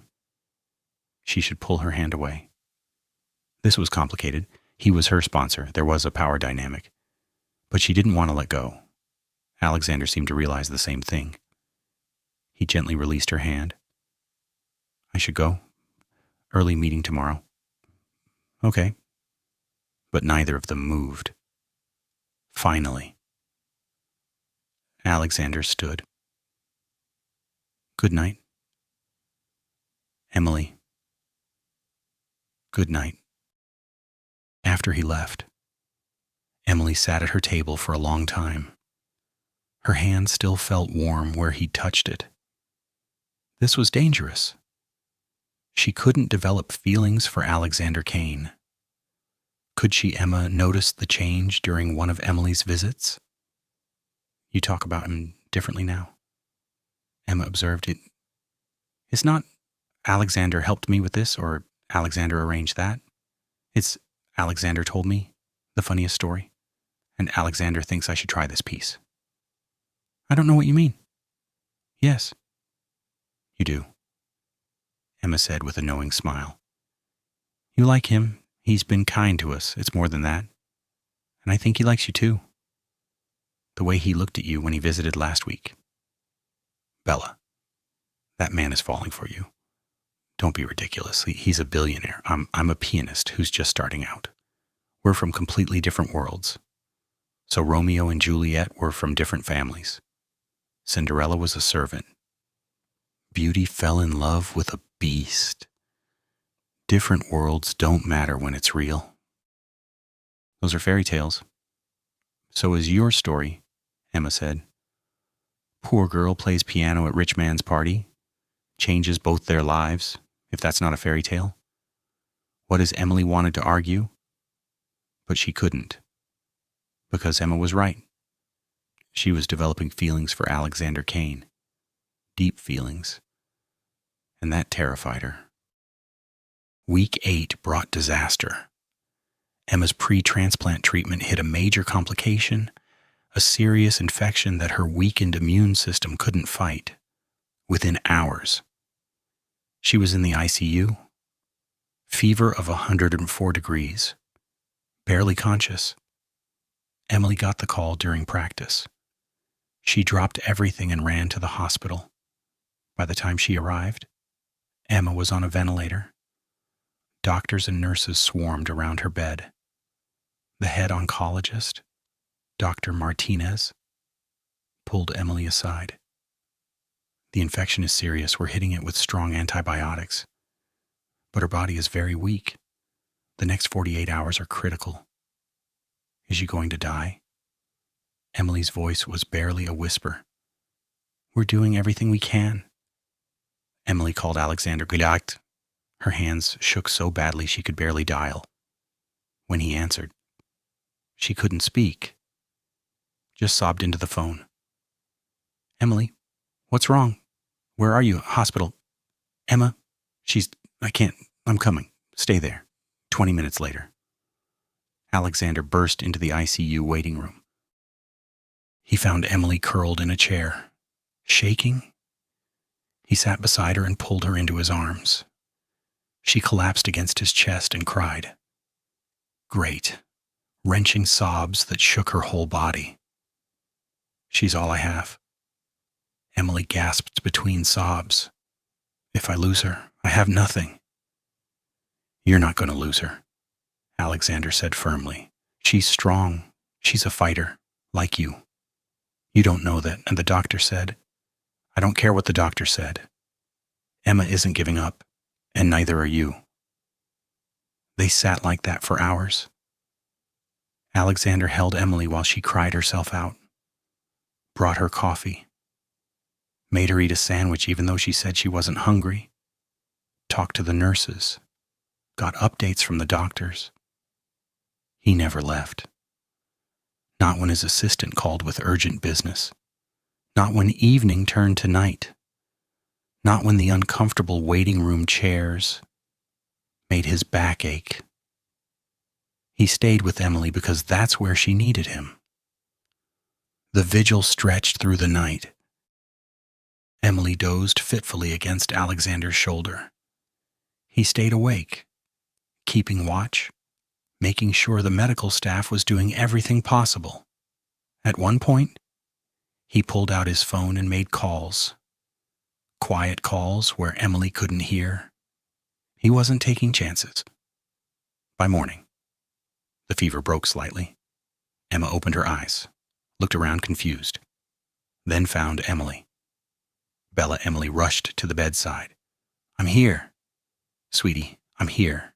Is Alexander here too? I'm here, Alexander said from the doorway. Emma smiled weakly. Good. Don't let Bella forget to practice. Everyone laughed. Even the nurses, if Emma was worried about Emily's practice schedule. She was going to be okay. Over the next 2 days. Emma slowly improved. The antibiotics worked. Her fever came down. She was moved out of ICU back to her regular room. The crisis had passed.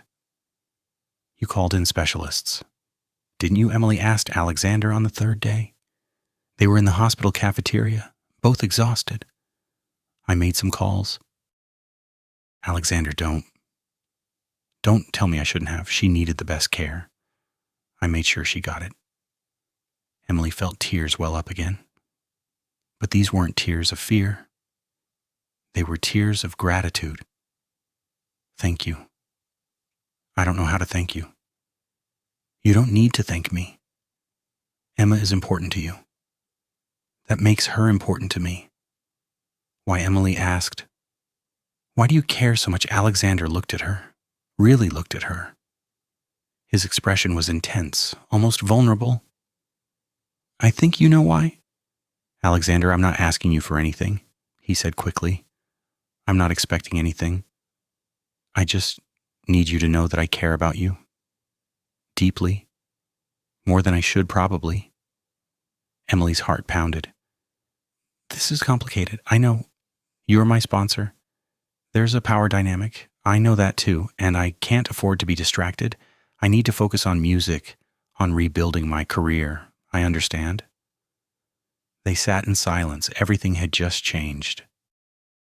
The feelings that had been growing between them were now acknowledged, out in the open, and neither of them knew what to do about it. Can we just... Emily hesitated. Can we just let things develop naturally? No pressure, no expectations. Just see what happens. Alexander smiled. Yes, we can do that. But they both knew the truth. Something significant had shifted between them. The question wasn't if something would happen. It was when, 2 weeks after Emma's health scare, life returned to a new normal. Emma was recovering well, strong enough to return home from the hospital. The doctors were optimistic about scheduling the transplant surgery within the month. Emily's practice schedule resumed with renewed intensity, and the relationship between Emily and Alexander continued to deepen, though they kept it carefully private. The interview with James Morrison from the New York Times was published on a Sunday morning. The headline read, "From Poverty to Piano, the Remarkable Return of Emily Parker."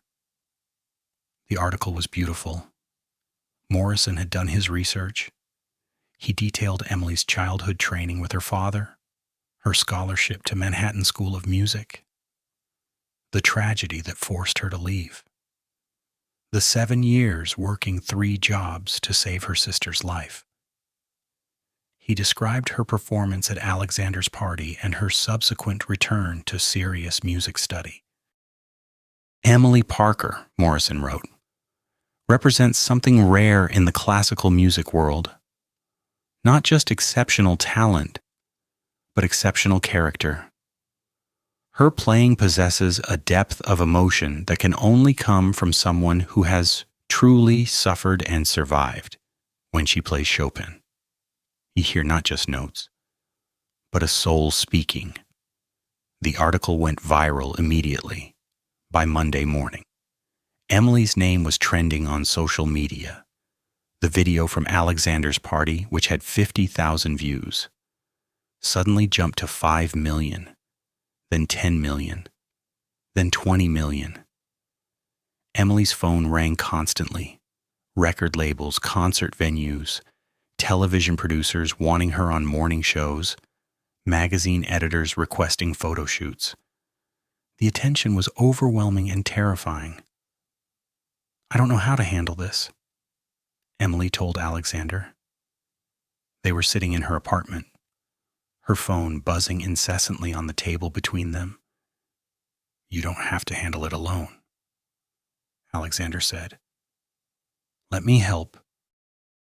My company has an entire PR department.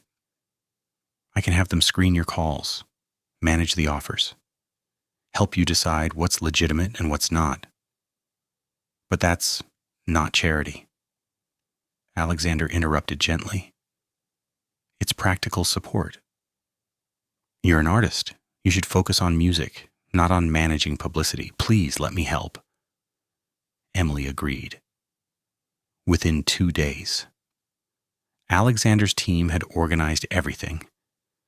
They set up a professional email for inquiries, screened the offers, arranged for legitimate opportunities while filtering out tabloid requests and scams. They even hired a publicist to manage Emily's public image. The publicist, Margaret Chen, was a sharp woman in her 50s who had worked with major musicians. "You have something special," she told Emily at their first meeting. "An authentic story, real talent. But we need to be strategic. Not every interview is worth doing. Not every venue is right for this stage of your career. Trust me to guide you." Over the next month, Emily did 3 carefully selected interviews, one with NPR about her return to music, one with CBS Sunday Morning about her relationship with her sister, one with a classical music magazine about her artistic vision. Each interview was thoughtful, focused on the music rather than sensationalism. She also gave 3 more performances: a recital at a small concert hall in Brooklyn, a lunchtime performance at the Metropolitan Museum of Art, and a chamber music concert where she played with a string quartet. Each performance was excellent. The audiences grew larger. The critical response grew more enthusiastic. "You're building a real career," Professor Harrison told her. "Not flash-in-the-pan viral fame, but genuine artistic credibility. Well done. During all of this, Alexander was her constant support. He attended every performance, though he always sat in the back to avoid drawing attention. He celebrated her successes over quiet dinners. He listened when she felt overwhelmed. He made her laugh when the pressure became too much. And slowly, carefully, their relationship evolved beyond professional. It started with small things.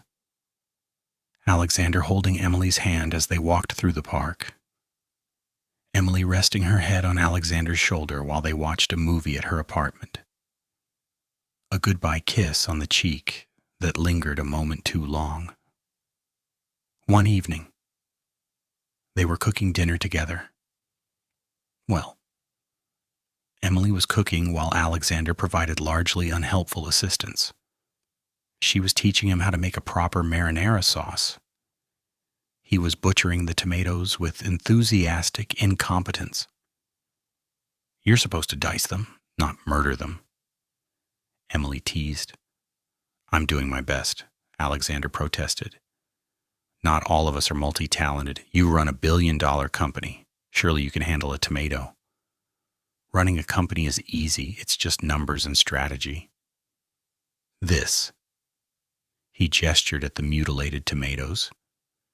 This is alchemy. Emily laughed.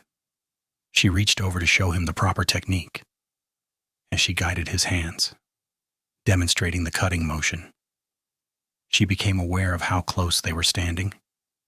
She could feel the warmth of his body, smell his cologne, feel his breath on her neck. She looked up. He was looking down at her. Their faces were inches apart. The world seemed to slow down. This was the moment they'd been dancing around for weeks. Emily, Alexander said softly. The timer for the pasta went off, loud and insistent. The moment shattered. They stepped apart, both a little breathless. Emily turned to the stove, her hands shaking slightly as she drained the pasta. They ate dinner, making careful small talk, both of them aware that something had almost happened, both of them wondering what would happen next. After dinner, Alexander helped clean up as he was putting away the last dish. Emily spoke. Alexander, can I ask you something? Anything? What are we doing this? She gestured between them. What is this? Alexander set down the dish towel. I don't know. What do you want it to be? I don't know either. I just know that I care about you. More than I should. More than is probably smart given our situation. Our situation, you're my sponsor, my mentor. There's a power imbalance. If people found out we were involved, they'd say you bought me, that my career isn't legitimate. Your career is completely legitimate, Alexander said firmly.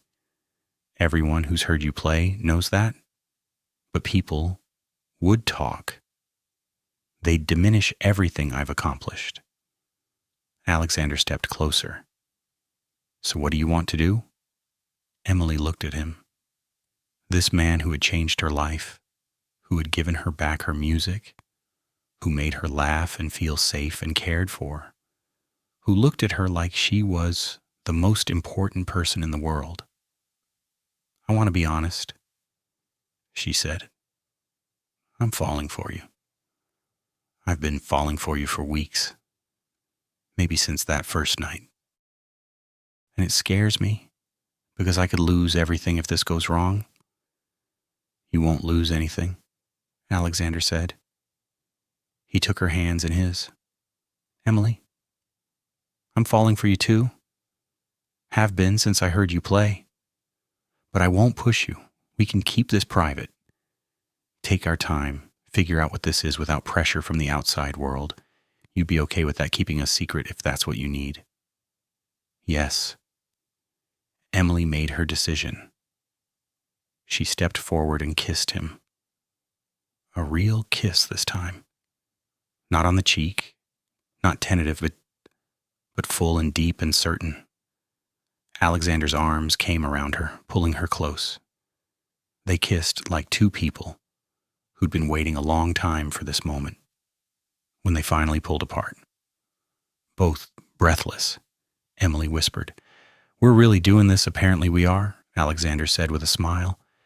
"This is probably a terrible idea. Probably the worst. But I don't care. Neither do I." They kissed again. Outside. The city lights twinkled. Inside. Two people who'd saved each other found something neither had been looking for. Love. The next 3 months were the happiest of Emily's life. On the surface, she was focused entirely on her career. More performances, each one better than the last. A recording contract with a small but prestigious classical label. Plans for a debut album. Invitations to perform with regional orchestras. But privately, secretly, she and Alexander were building something beautiful. They were careful. Very careful. They never appeared together in public except at her performances, where he was just another audience member. They never posted about each other on social media when she talked about him in interviews. She referred to him as her sponsor and mentor, nothing more. But behind closed doors, they were together constantly.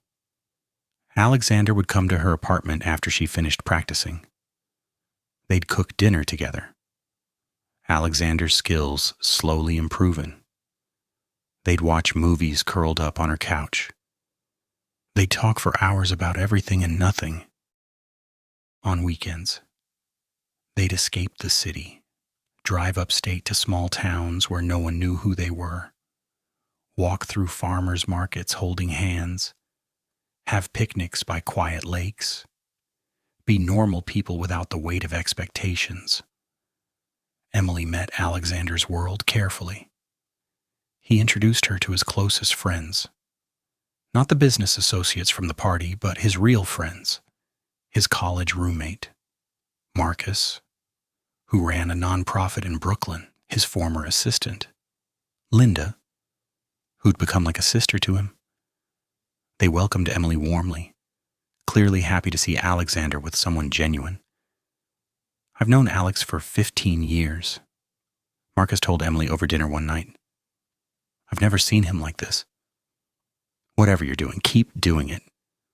"What do you mean he's happy?" "Actually happy. Not driven, successful, busy, happy, but content, peaceful. That's because of you." Alexander also became part of Emily's life beyond music. He got to know Emma well, visiting her several times a week. He'd bring her books, watch movies with her, help her with college applications. Emma adored him. She'd tease Emily relentlessly whenever Alexander left. "When are you two getting married?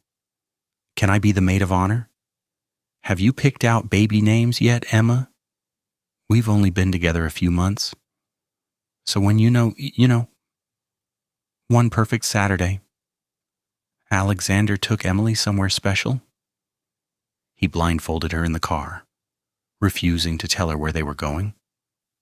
When he finally removed the blindfold, she found herself standing in front of a small music shop in Newark, the same music shop where her father used to buy sheet music.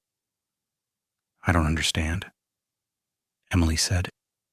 "Come inside," the shop owner, an elderly man named Mr. Kowalski, greeted them warmly. "Miss Parker, Mr. Kane told me you'd be coming. Follow me, please." He led them to the back of the shop. There, in a small practice room, was a piano, but not just any piano. Emily's breath caught. It was her father's piano. The old upright she'd sold 7 years ago to pay Emma's first hospital bill. "How did you—" Emily couldn't finish the sentence. "It took some detective work," Alexander said. "I found the person you sold it to. Convinced them to sell it back. It's yours again." Emily walked slowly to the piano, touched the keys with trembling fingers. There was the scratch on middle C where she'd accidentally hit it with a pen as a child. The slightly chipped corner where Emma had bumped it with a toy. This was Papa's piano. Her piano. The piano that held every memory of learning music. She sat down and played. The Chopin Nocturne. The first piece her father taught her. The keys felt like home. Tears streamed down her face as she played. But she didn't stop. She played the entire piece.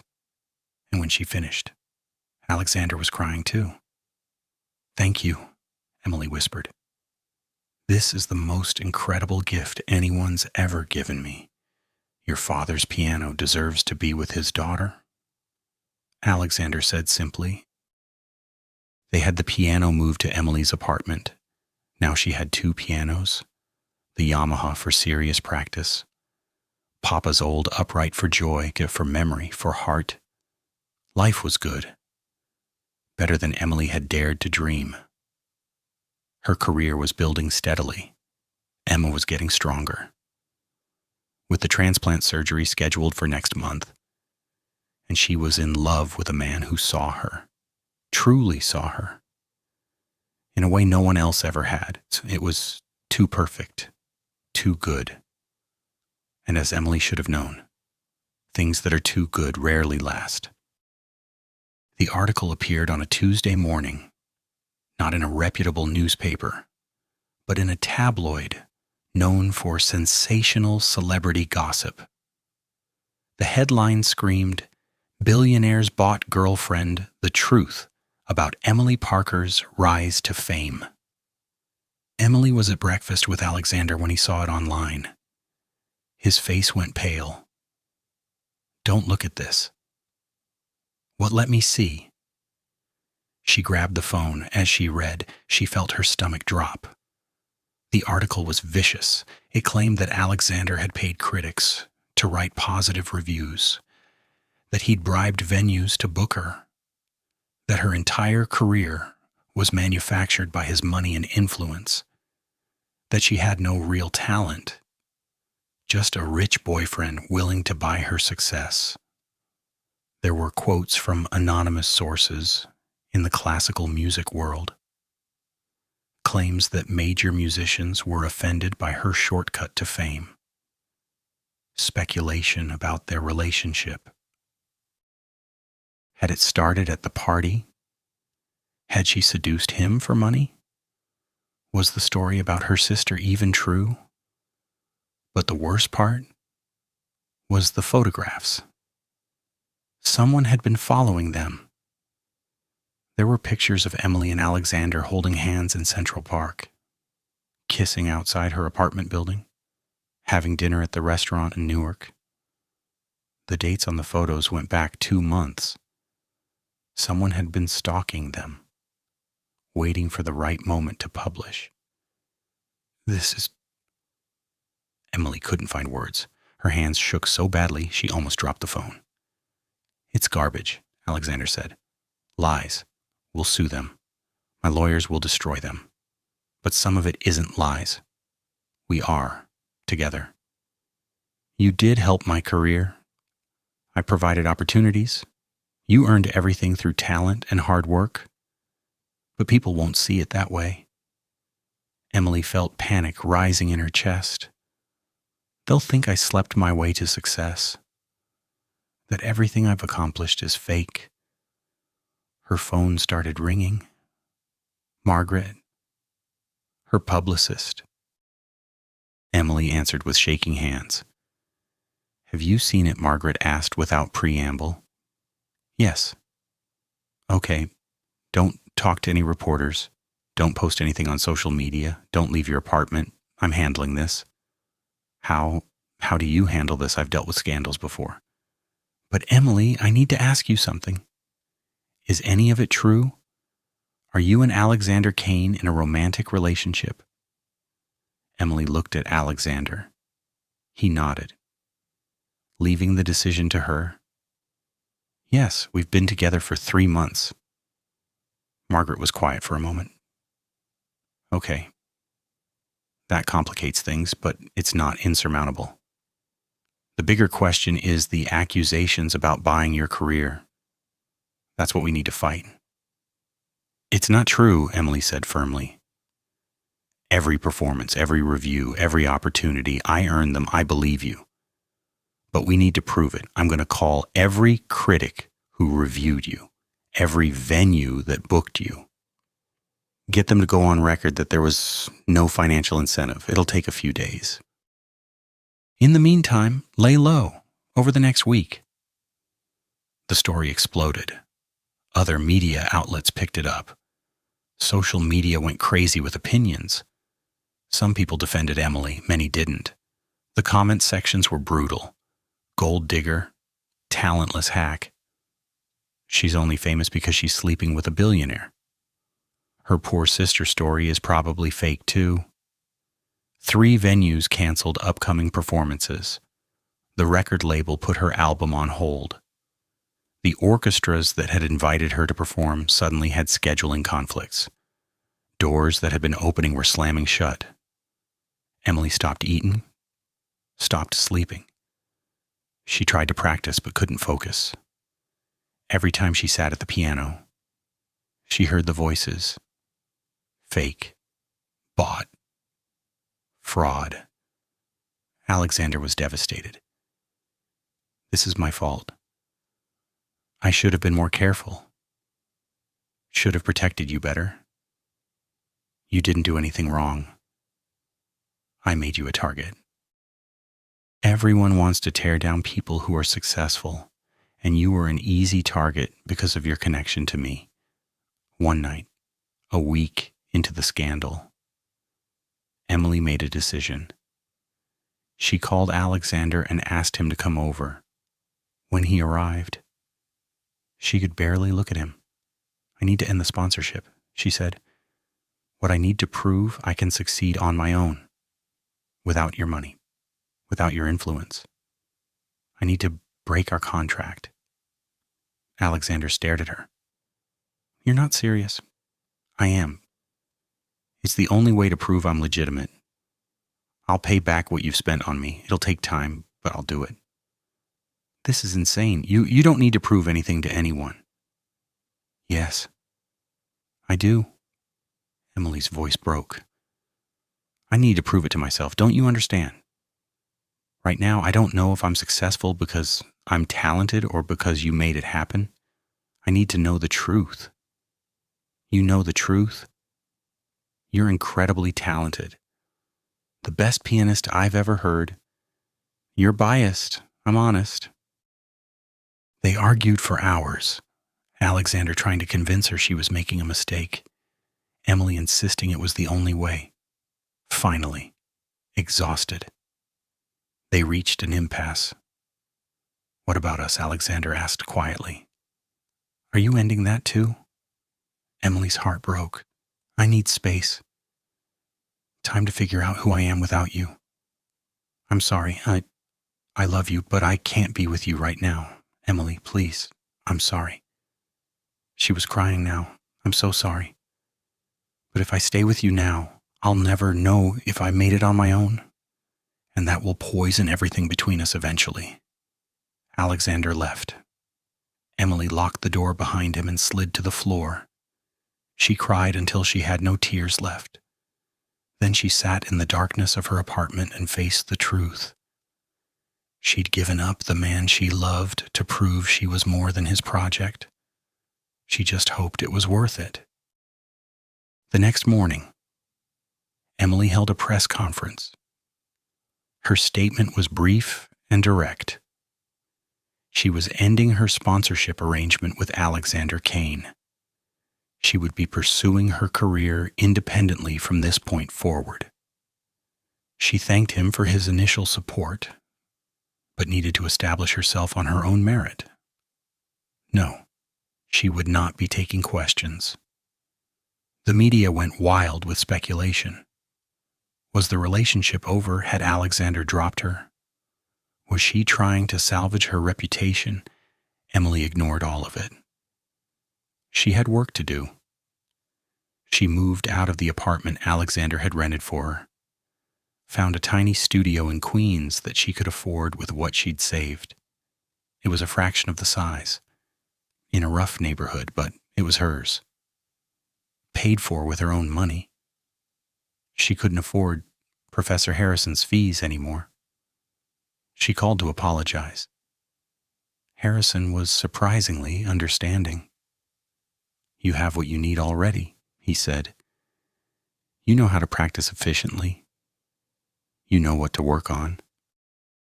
Come back when you're ready." Emily sold the Yamaha piano. It hurt, but she needed the money. She kept only Papa's old upright. It was enough. She practiced on it 6, 7, 8 hours a day, building her technique back, preparing new repertoire to pay rent and buy food. She took a part-time job teaching piano to children at a local community center. $20 an hour. It wasn't much, but it was honest money. Money she earned herself. She auditioned for everything, every small venue, every church concert series, every competition. Most places rejected her. Too controversial, not the right fit. We've decided to go in a different direction. The rejection hurt, but it also hardened her resolve. She would prove them wrong. She would make it without Alexander's money or influence, even if it killed her. Emma was worried. "Bella, you look terrible. You're not eating enough, not sleeping enough. I'm fine. You're not fine. You're destroying yourself to prove a point. I'm proving I'm legitimate. To who everyone who matters already knows you're talented. The only person who doubts you is you." Emily didn't answer, because Emma was right, and she didn't want to admit it. 3 months passed, 3 months of rejection and struggle, 3 months of loneliness. Emily missed Alexander with a physical ache. She'd see something funny and want to tell him. She'd play something beautiful and wish he was there to hear it. She'd wake up crying from dreams where they were still together, but she didn't call him, didn't text, maintained complete separation. It was the only way. Then, on a random Tuesday in October, she got an email from Wild Recital Hall at Carnegie Hall. A pianist had canceled a performance at the last minute due to illness. They'd heard Emily was looking for performance opportunities. Would she be interested in filling the slot? It was in 1 week. No fee. Just the opportunity to play at one of the most prestigious venues in the world. Emily stared at the email. Carnegie Hall. Even the small recital hall at Carnegie was a huge venue. Every serious musician's dream. This was her chance. Her one shot to prove she belonged. She replied immediately, yes, she would do it. Emily had 1 week to prepare the most important performance of her life. She chose her program carefully. Rachmaninoff's Piano Sonata No. 2. Brutally difficult and emotionally devastating. Liszt's Hungarian Rhapsody No. 6. Flashy and technically demanding. And Chopin's Ballet No. 1. The piece she'd played at Alexander's party.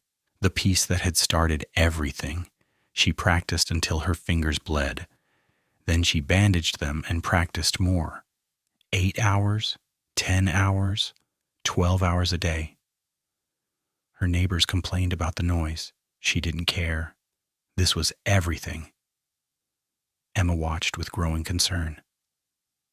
"You're going to injure yourself? I'm fine. You're not fine. You're obsessed. I have to be perfect. This is my only chance." "No, it's not. It's one performance. There will be others. You don't understand. I understand that you've forgotten why you play music. It's not to prove something to critics or trolls on the internet.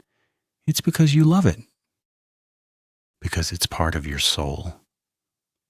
Remember Papa's words.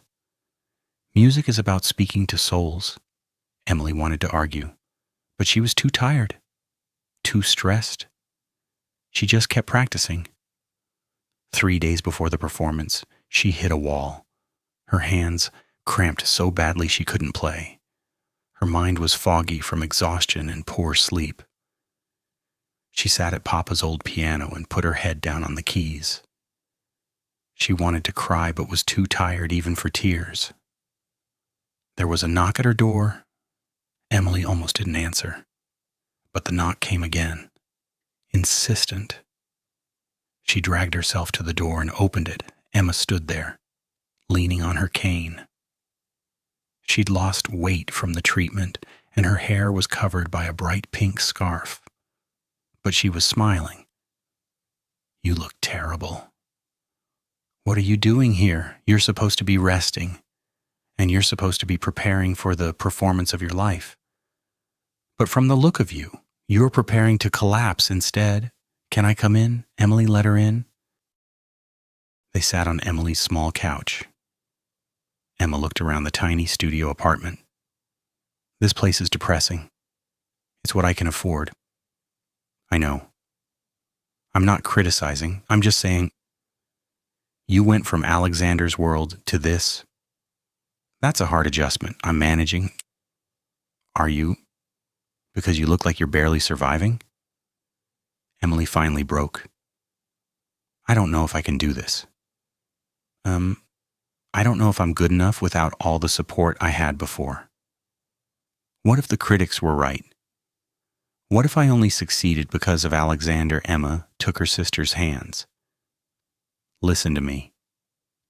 You were extraordinary before you met Alexander Kane. You were a prodigy at 12. You got a full scholarship to Manhattan School of Music. You played at Carnegie Hall when you were 17. Remember, that was a student recital. It was still Carnegie Hall. Bella, your talent is real. It always has been. Alexander gave you an opportunity, yes, but he didn't give you your gift. Papa did. God did. You did, through years of practice and dedication. Then why am I so scared? Because you're human. Because this matters to you. Fear is okay. Doubt is okay. But don't let it stop you from doing what you were born to do." Emma pulled out her phone and showed Emily something. It was a video. Emily playing at Alexander's party. Emma had watched it hundreds of times. "Look at your face when you play. You're not thinking about critics or money or proving anything. You're lost in the music. That's who you are. That's who you need to be on stage." Emily watched herself play. Emma was right. In that moment, at that party, she hadn't been thinking about anything except the music, the joy of playing, the communication with the audience, the pure expression of emotion through sound. "Can I give you some advice?" Emma asked. "Always. Stop practicing. What you're over-prepared. Your fingers know what to do. Your mind knows the pieces. Now you need to rest, sleep, eat actual food.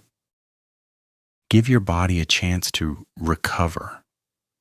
Then walk onto that stage and just play.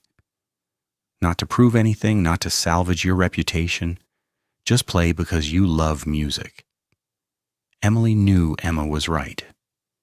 She was so focused on proving she was good enough that she'd forgotten why she played in the first place. "When did you get so wise?" "When my big sister spent 7 years sacrificing everything for me. I learned from the best." They hugged. Emily felt some of the tension leave her body. "Will you come to the performance? I wouldn't miss it for the world." After Emma left, Emily did something she hadn't done in months. She went to bed early and she slept for 12 hours straight. The night of the performance, Emily arrived at Carnegie Hall 2 hours early. She stood outside looking up at the building. This was the dream, every classical musician's dream. To play at Carnegie Hall, she was doing it, on her own terms, without anyone's help. The recital hall was smaller than the main hall, but still impressive. Beautiful wood paneling, perfect acoustics, seats for 268 people. When Emily peeked through the curtain during setup, she saw the hall was about 2/3 full.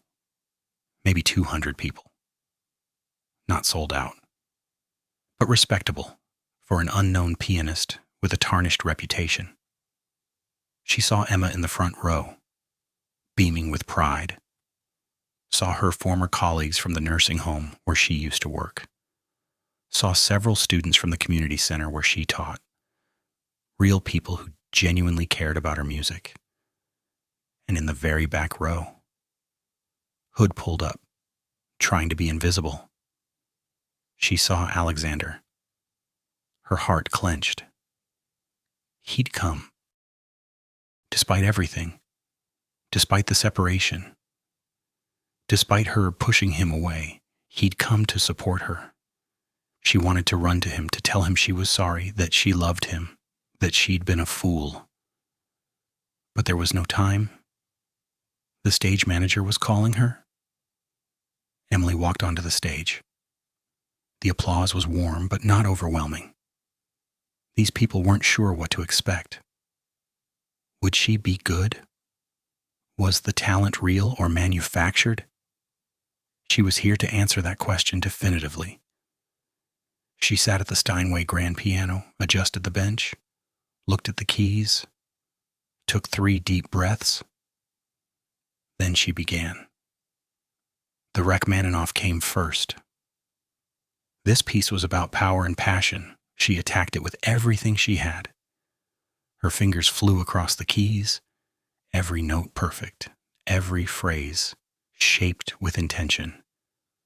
But more than that, she played with emotion, with soul. This wasn't just technical display, this was storytelling about loss and hope and struggle and triumph. About her own journey over the past year. The audience was silent, completely absorbed. When she finished the Rachmaninoff, the applause was strong, real. She heard someone shout, "Brava good." She was reaching them. The list was next, flashy and virtuosic. This piece was about showing what she could do. The speed, the jumps, the rapid octaves, it was exhausting to play. But she made it look effortless. Her hands danced across the keyboard. Every note sparkled. This was pure joy, the love of playing, the thrill of making music. The applause after the list was even stronger. People were on their feet now. But Emily knew the test wasn't over. She'd saved the most important piece for last. The Chopin Ballade, number 1. The piece she'd played at Alexander's party, the piece that had changed her life. She didn't announce it, just moved directly into the opening notes. Soft, gentle, like a whisper.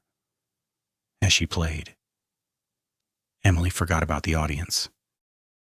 Forgot about the critics and the scandal and the pressure. She thought about Papa teaching her this piece when she was 15, about practicing it for hours until she understood every nuance, about playing it at his funeral, about playing it at Alexander's party, desperate and terrified and brave, about everything this piece meant to her. She poured all of it into her performance, every memory, every emotion, every hope and fear and dream. The music swelled and grew, built to the climactic passage, then softened again, ended on a single, quiet note that hung in the air like a prayer. Silence, complete, absolute silence. Emily kept her hands on the keys, frozen.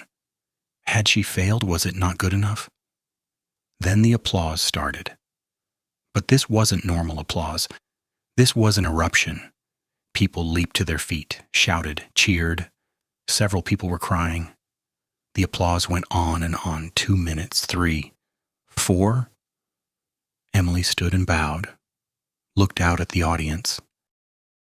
They were giving her a genuine standing ovation, not because of who sponsored her, not because of any scandal or story, but because the music had moved them. She looked at the back row. Alexander was standing, applauding, tears streaming down his face. Their eyes met across the distance, and Emily knew she'd proven what she needed to prove, to the world, to herself. She was real. Her talent was real, and it was time to stop running from the man she loved. After the performance, Emily was surrounded by people.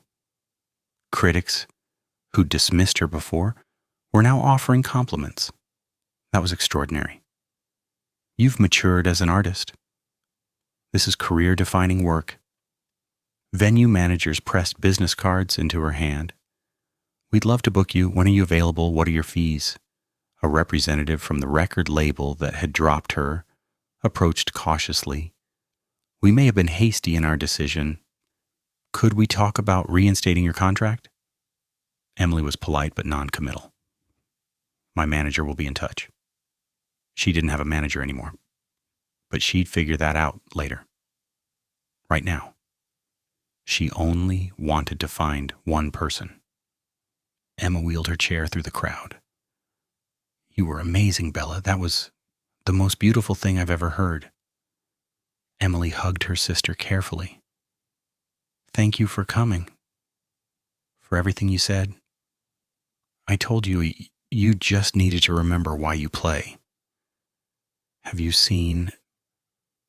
Emily couldn't finish the question. He's outside, waiting for you. Emily's heart raced. I don't know what to say to him. You'll figure it out. Now go. I'll get a ride back with Mrs. Chen from the nursing home. Emily gathered her things with shaking hands, changed out of her concert dress into jeans and a simple sweater, walked through the backstage area to the stage door exit. When she pushed open the door, the cool November air hit her face. Alexander was leaning against the building, hands in his pockets. He'd taken off the hood. His face was illuminated by the streetlight.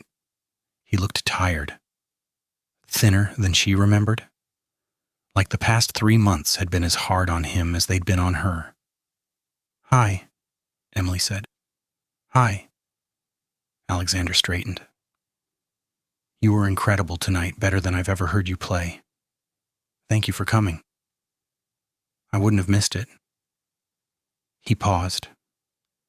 I've been to every performance you've given in the past 3 months. I just stayed hidden. I wanted to support you, but not interfere with what you needed to do. Emily felt tears prick her eyes. You came to all of them. Every single one. Emily, I need you to know. I'm so proud of you. You did exactly what you said you would. You proved you don't need me or my money. You proved your talent is completely your own. You were right to do it, even though it killed me to stay away. I'm sorry, Emily whispered. I'm so sorry for pushing you away, for making you think I didn't love you. I do. I love you so much. These 3 months without you have been the worst of my life. Then why did you do it? Emily stepped closer. Because I needed to know. I needed to know if I was Emily Parker, the pianist, or just Alexander Kane's project. And now I know. I'm me. I'm real. My talent is real, and I'm ready to stop being afraid of what afraid of us, afraid of what people will say, afraid of needing you, Alexander. I don't just love you. I need you. Not for your money or your connections. I need you because you make me better, happier, more complete. And I'm done pretending I don't. Alexander closed the distance between them, cupped her face in his hands. Emily Parker, These have been the longest 3 months of my life. I've missed you every single day, every single minute. I've missed you too. Can we stop this? Stop being apart? Because I don't want to spend another day without you. Yes, Emily said. Yes, please.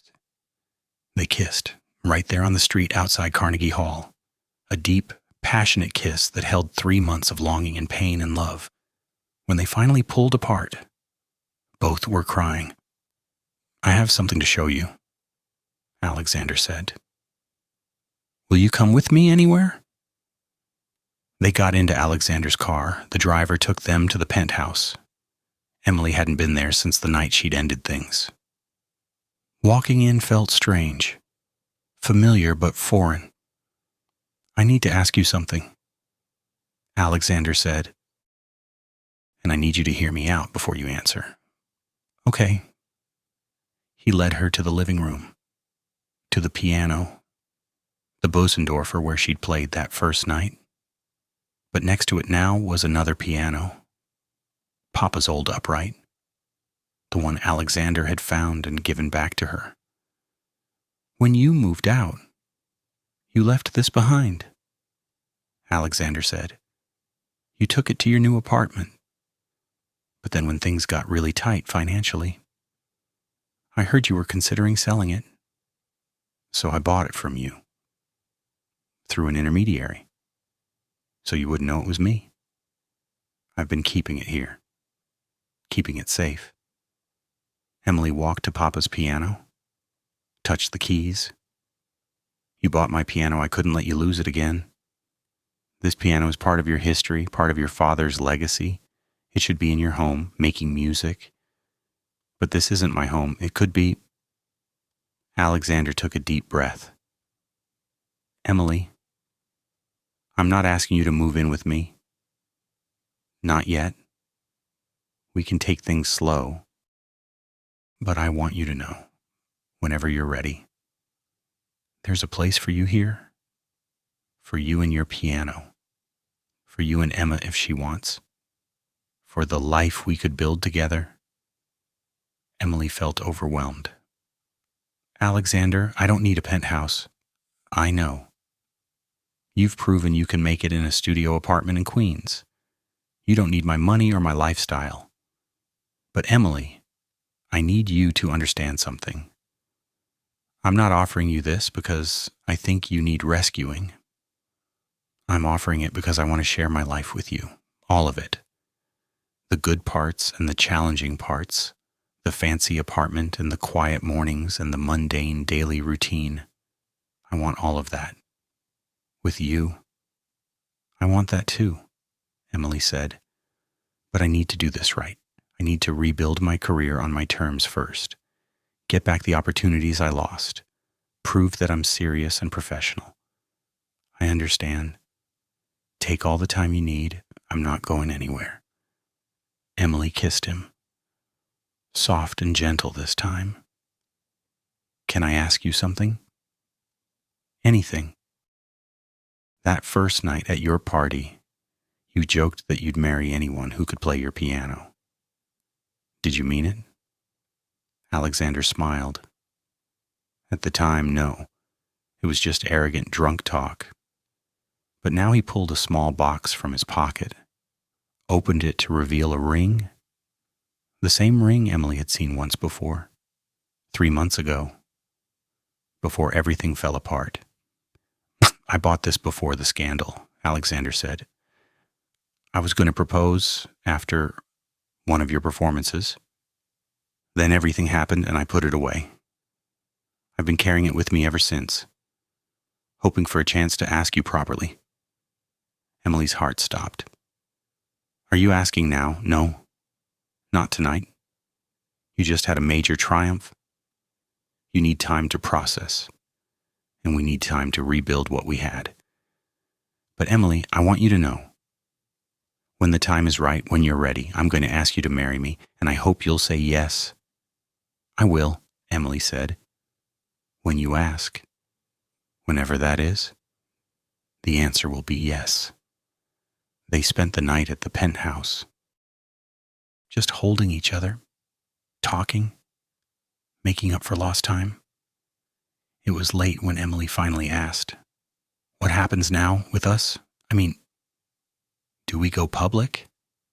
"That's up to you. I'll do whatever you want." Emily thought about it. "Not yet. Let's take it slow. Let me get a few more performances under my belt. Build back my reputation on purely musical grounds. Then, when things are stable, we can let people know. However you want to do this. I'm with you." The months following Emily's Carnegie Hall performance were transformative. The reviews were universally positive. James Morrison wrote in the Times, "Emily Parker doesn't need a billionaire sponsor. She needs a stage." And she proved last night that she deserves the biggest stages in the world. Other critics echoed the sentiment. The scandal faded. What replaced it was recognition of genuine talent. The venues that had canceled performances reached out to reschedule. The record label offered her a new contract with better terms. Orchestras invited her to perform concertos. Emily was strategic about which opportunities she accepted. She worked with Margaret, her publicist, to build a career based on artistic merit rather than celebrity. She performed at prestigious venues, but also at community centers and schools. She gave master classes to young musicians. She recorded her debut album, choosing repertoire that showed her range and depth. The album, titled Nocturne for Papa, was released 6 months after the Carnegie Hall performance. It was a critical and commercial success. Classical music critics called it one of the best debut albums in recent memory. It sold 50,000 copies in the first month. Remarkable for classical music. The title track, Chopin's Nocturne in E-flat major, the piece Papa had taught her first, became a streaming hit. Through all of this, Alexander supported her from the background. They were together, but carefully private. He attended her performances but sat in back rows. They had dinner together several times a week, always at small restaurants where they wouldn't be photographed.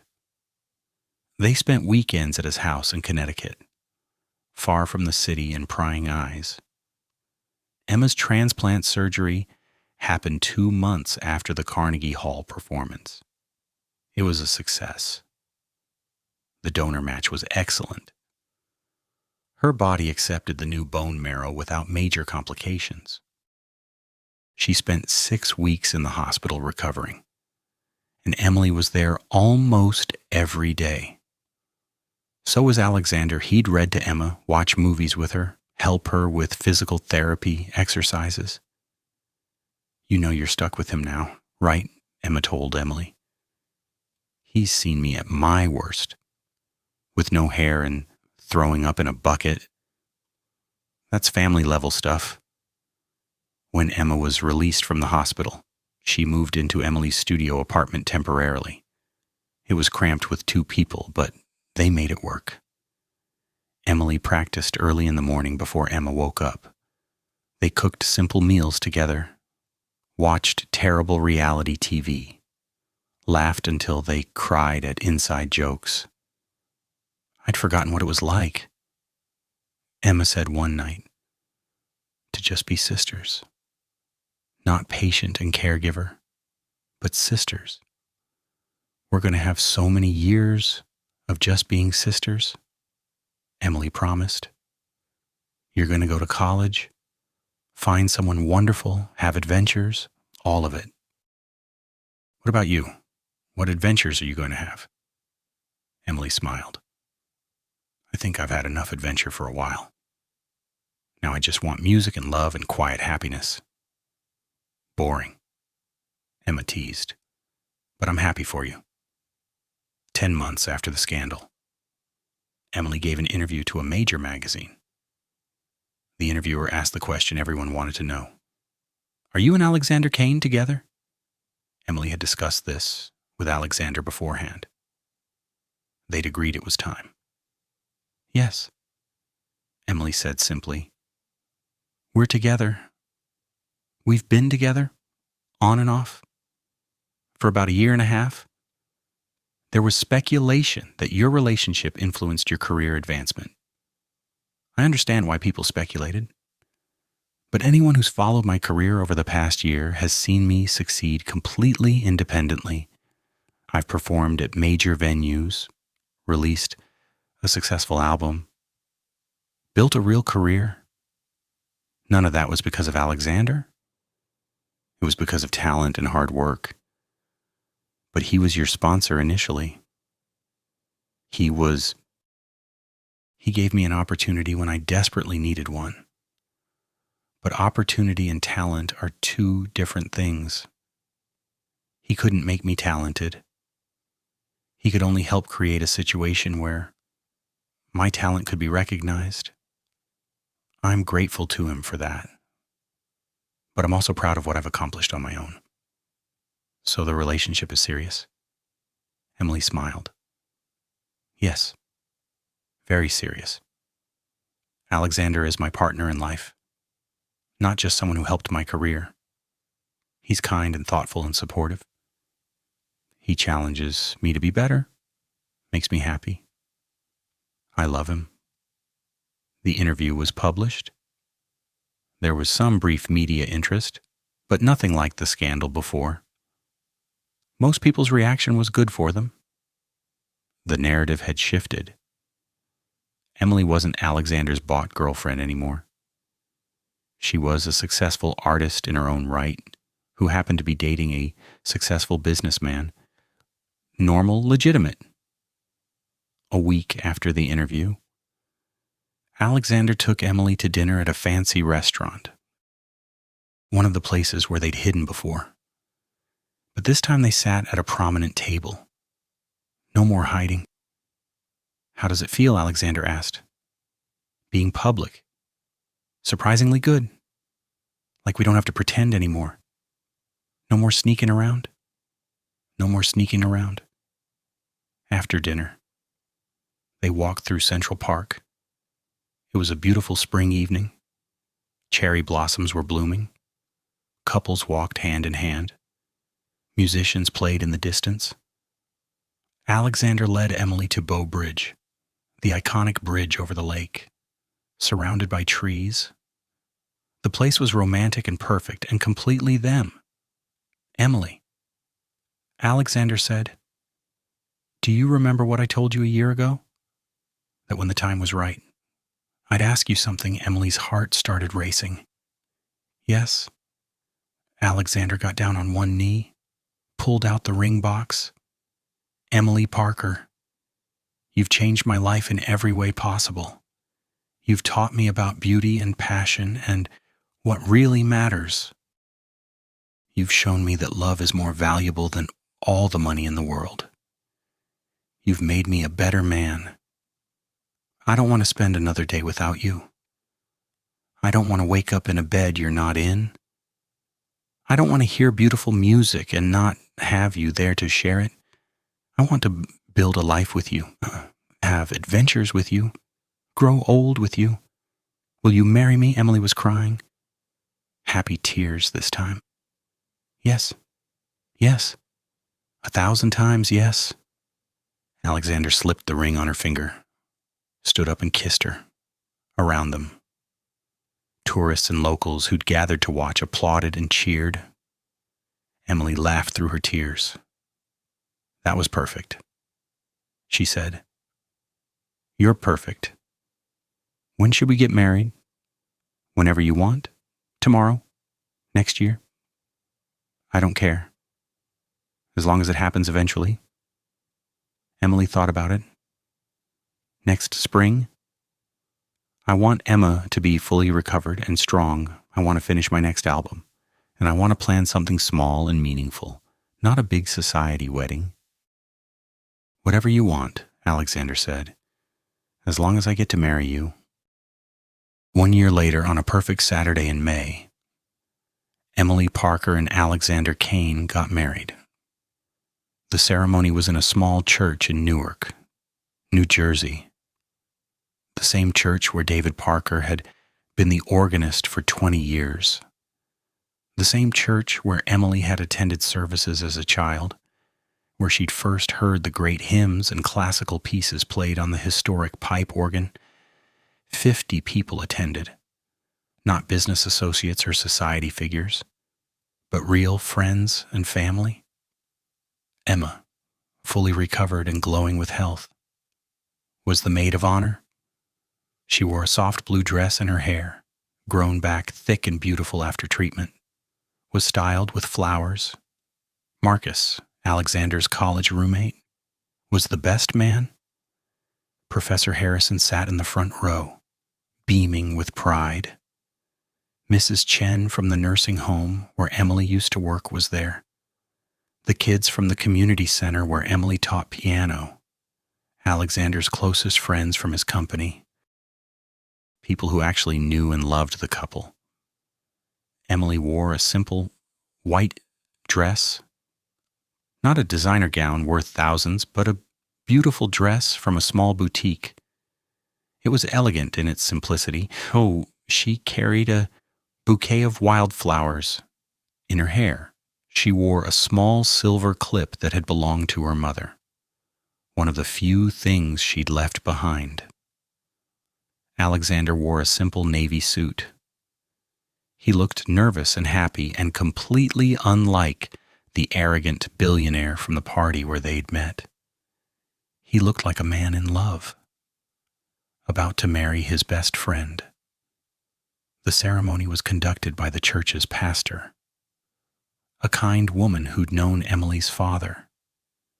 She spoke about love and partnership and the music that brings people together. David Parker would be so proud, she said, looking at Emily, of the woman you've become, the artist you are, the love you've found. When it came time for vows, Emily and Alexander had written their own. Emily went first, her voice strong despite her emotions. Alexander, when I met you, I was invisible. I'd spent 7 years being invisible, serving people who didn't see me, sacrificing everything for my sister, putting my dreams in a box and locking them away. You saw me, you heard me, not because of what I looked like or where I came from, but because of the music I made. You gave me back my dreams. But more than that, you taught me that it's okay to dream again after loss, that giving up doesn't mean failing, that accepting help isn't weakness. You've shown me that true partnership means supporting each other's growth, even when it's hard, even when it means letting go. I love you not because you're successful or generous or kind, though you're all those things. I love you because you see me, the real me, and you love what you see.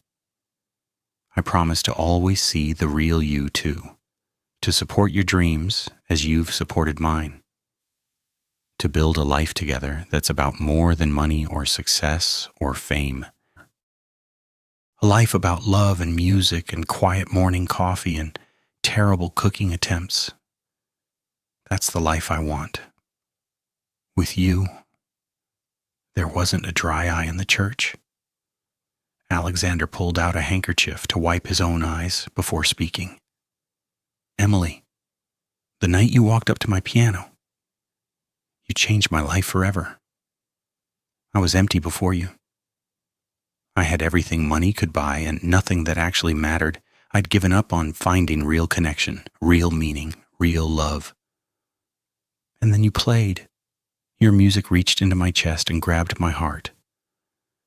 But it wasn't just your talent that changed me. It was your courage, your strength, your capacity to sacrifice everything for someone you love, your ability to keep going even when life was impossibly hard. You're the bravest person I've ever met. I promise to always honor your independence and your dreams. I promise to support you but never overshadow you. I promise to be your partner, not your sponsor or your savior.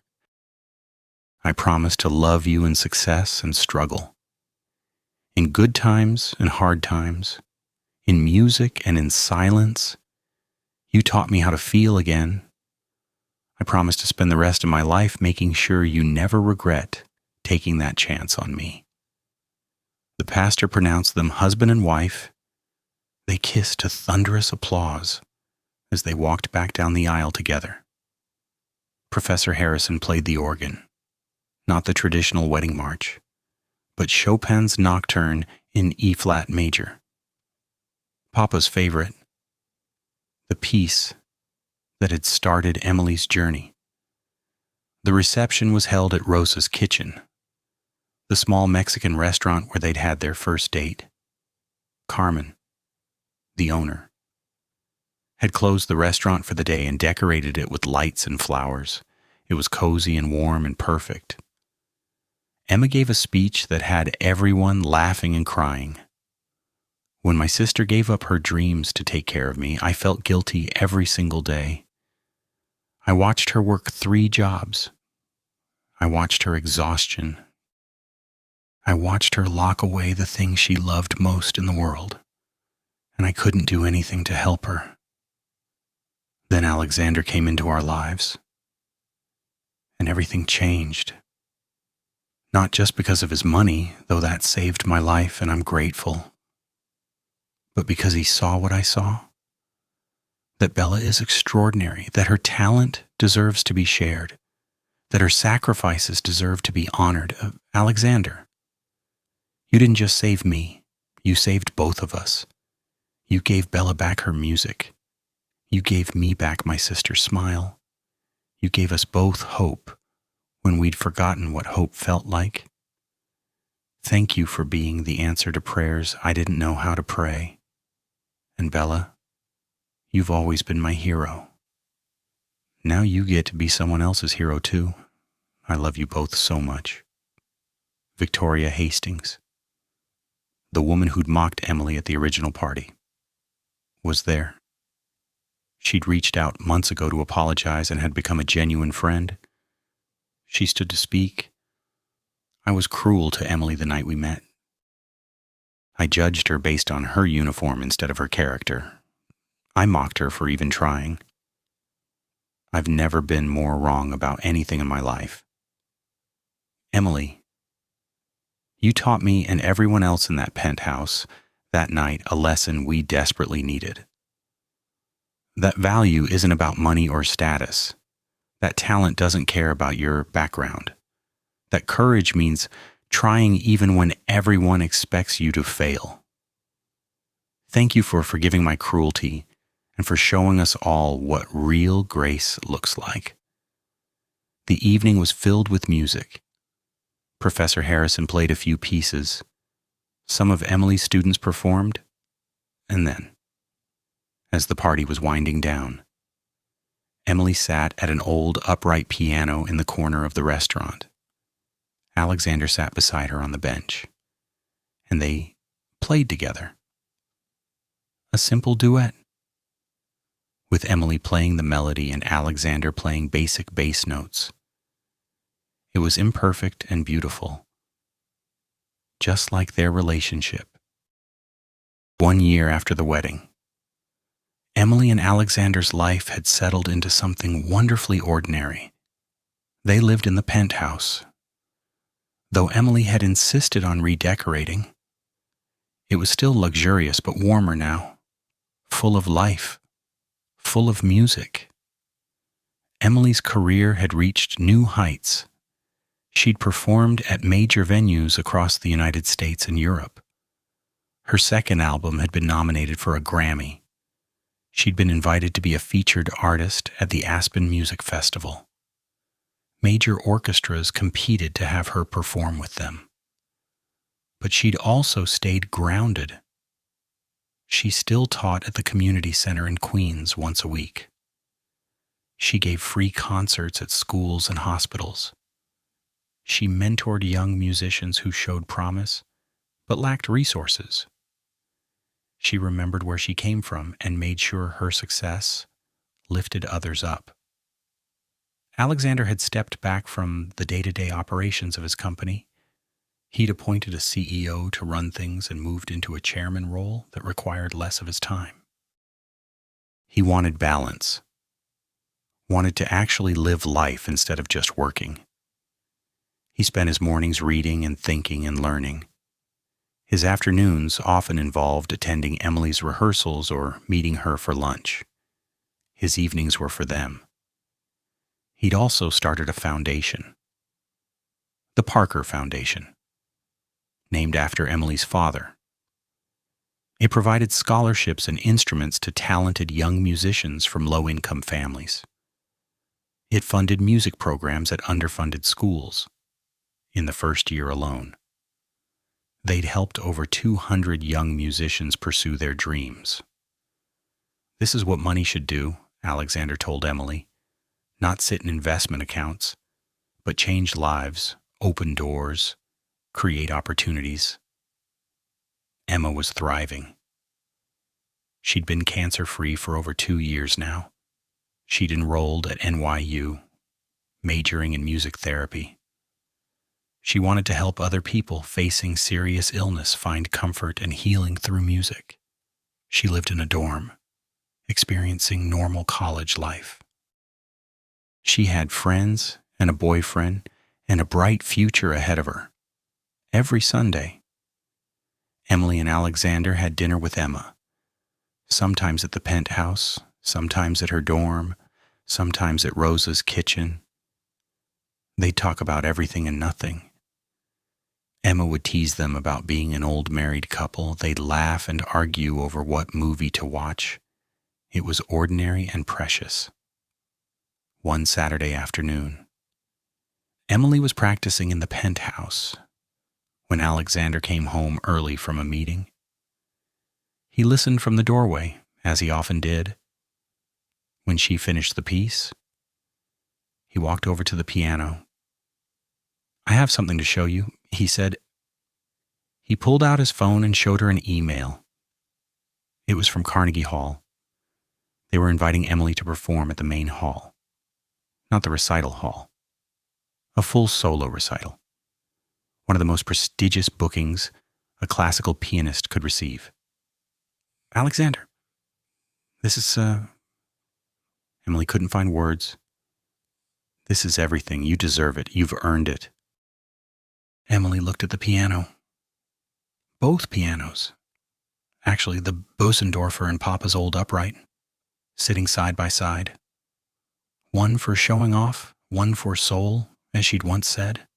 But really, both were for soul now. Both were instruments of meaning. "Play something for me," Alexander asked. As he always did. "What do you want to hear?" "Anything, just play." Emily sat at Papa's old piano, the one that had traveled with her through poverty and struggle and triumph. She played the Chopin Nocturne, the piece that contained her whole history, her father's love, her years of sacrifice, her breakthrough moment, her return to music, her love for Alexander. All of it lived in those notes. Alexander sat beside her on the bench, not playing, just listening. His hand rested gently on her shoulder, and in that moment, everything was perfect. Not because of the penthouse or the career or the success, but because of the love, the connection, the music that had brought them together and continued to sustain them. When Emily finished playing, they sat in silence for a moment. Then Alexander spoke. "Do you ever think about that night, the party where we met every day?" Emily admitted. "Do you all the time? I think about what an ass I was. How close I came to missing you completely. If you hadn't been brave enough to step forward. But I did. And you listened, and here we are." "Here we are," Alexander repeated.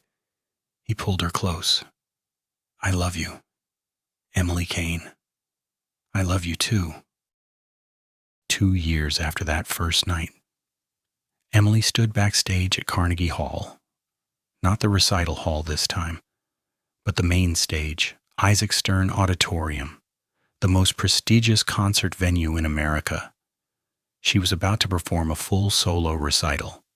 The hall was sold out, all 804 seats. People had paid to hear her play, not because of a scandal or a story, but because she was recognized as one of the finest pianists of her generation. Emma was in the audience, healthy and beautiful. Alexander was there, no longer hiding in the back row, but sitting proudly in the front. Professor Harrison was there, Mrs. Chen and the nursing home staff, Carmen from Rosa's kitchen, the students from the community center, her record label executives, critics from major publications, fellow musicians, everyone who had been part of her journey. But as Emily stood in the wings, waiting for her entrance, she wasn't thinking about any of them. She was thinking about Papa and wishing he could see this moment, wishing he could know that the little girl he'd taught to play piano had made it to Carnegie Hall after all. She walked onto the stage, to thunderous applause, sat at the magnificent Steinway, looked out at the sea of faces, took 3 deep breaths, and began to play. The program was carefully chosen, pieces that told her story.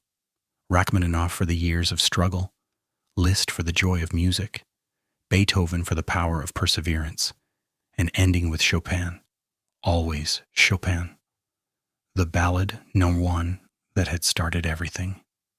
As she played the final piece, she thought about the journey, from the small apartment in Newark to this stage, from the 3 jobs and exhaustion to this moment of triumph, from the night she'd stepped out of the shadows at Alexander's party to now, in the spotlight where she belonged. The music swelled and grew, built to the final, devastating climax, then softened to the gentle, questioning ending. The last notes hung in the air like a benediction. Then silence. Emily kept her hands on the keys, eyes closed, letting the moment last. Then slowly, she lifted her hands and opened her eyes. The audience was on its feet. The applause was like thunder. People were cheering and crying and celebrating. Not just a performance, but a journey completed, a dream realized, a promise kept. Emily stood and bowed, once, twice, 3 times. The applause wouldn't stop. Finally, she raised her hands for quiet. The hall gradually fell silent, everyone wondering if she'd speak. "Thank you," Emily said simply. Her voice echoed in the perfect acoustics of the hall. "When I was a little girl, my father told me that music isn't about notes on a page, it's about speaking to souls. Tonight, I tried to speak to yours. Thank you for listening." More applause, more cheers. Emily walked off stage, overwhelmed and grateful and complete, in the wings. Alexander was waiting. He pulled her into his arms. "You did it," he whispered. "You made it to Carnegie Hall." "We made it," Emily corrected. "Both of us. You helped me get here." "No, you got yourself here. I just had the privilege of watching." They held each other as the applause continued. Then Emily had to go back out for another bow, and another. 4 curtain calls. 5. The audience wouldn't let her go. Finally, as the crowd began to disperse, Emily stood alone on the stage for a moment, looked out at the empty seats, the historic hall that had hosted every great musician of the past century, and she joined their ranks.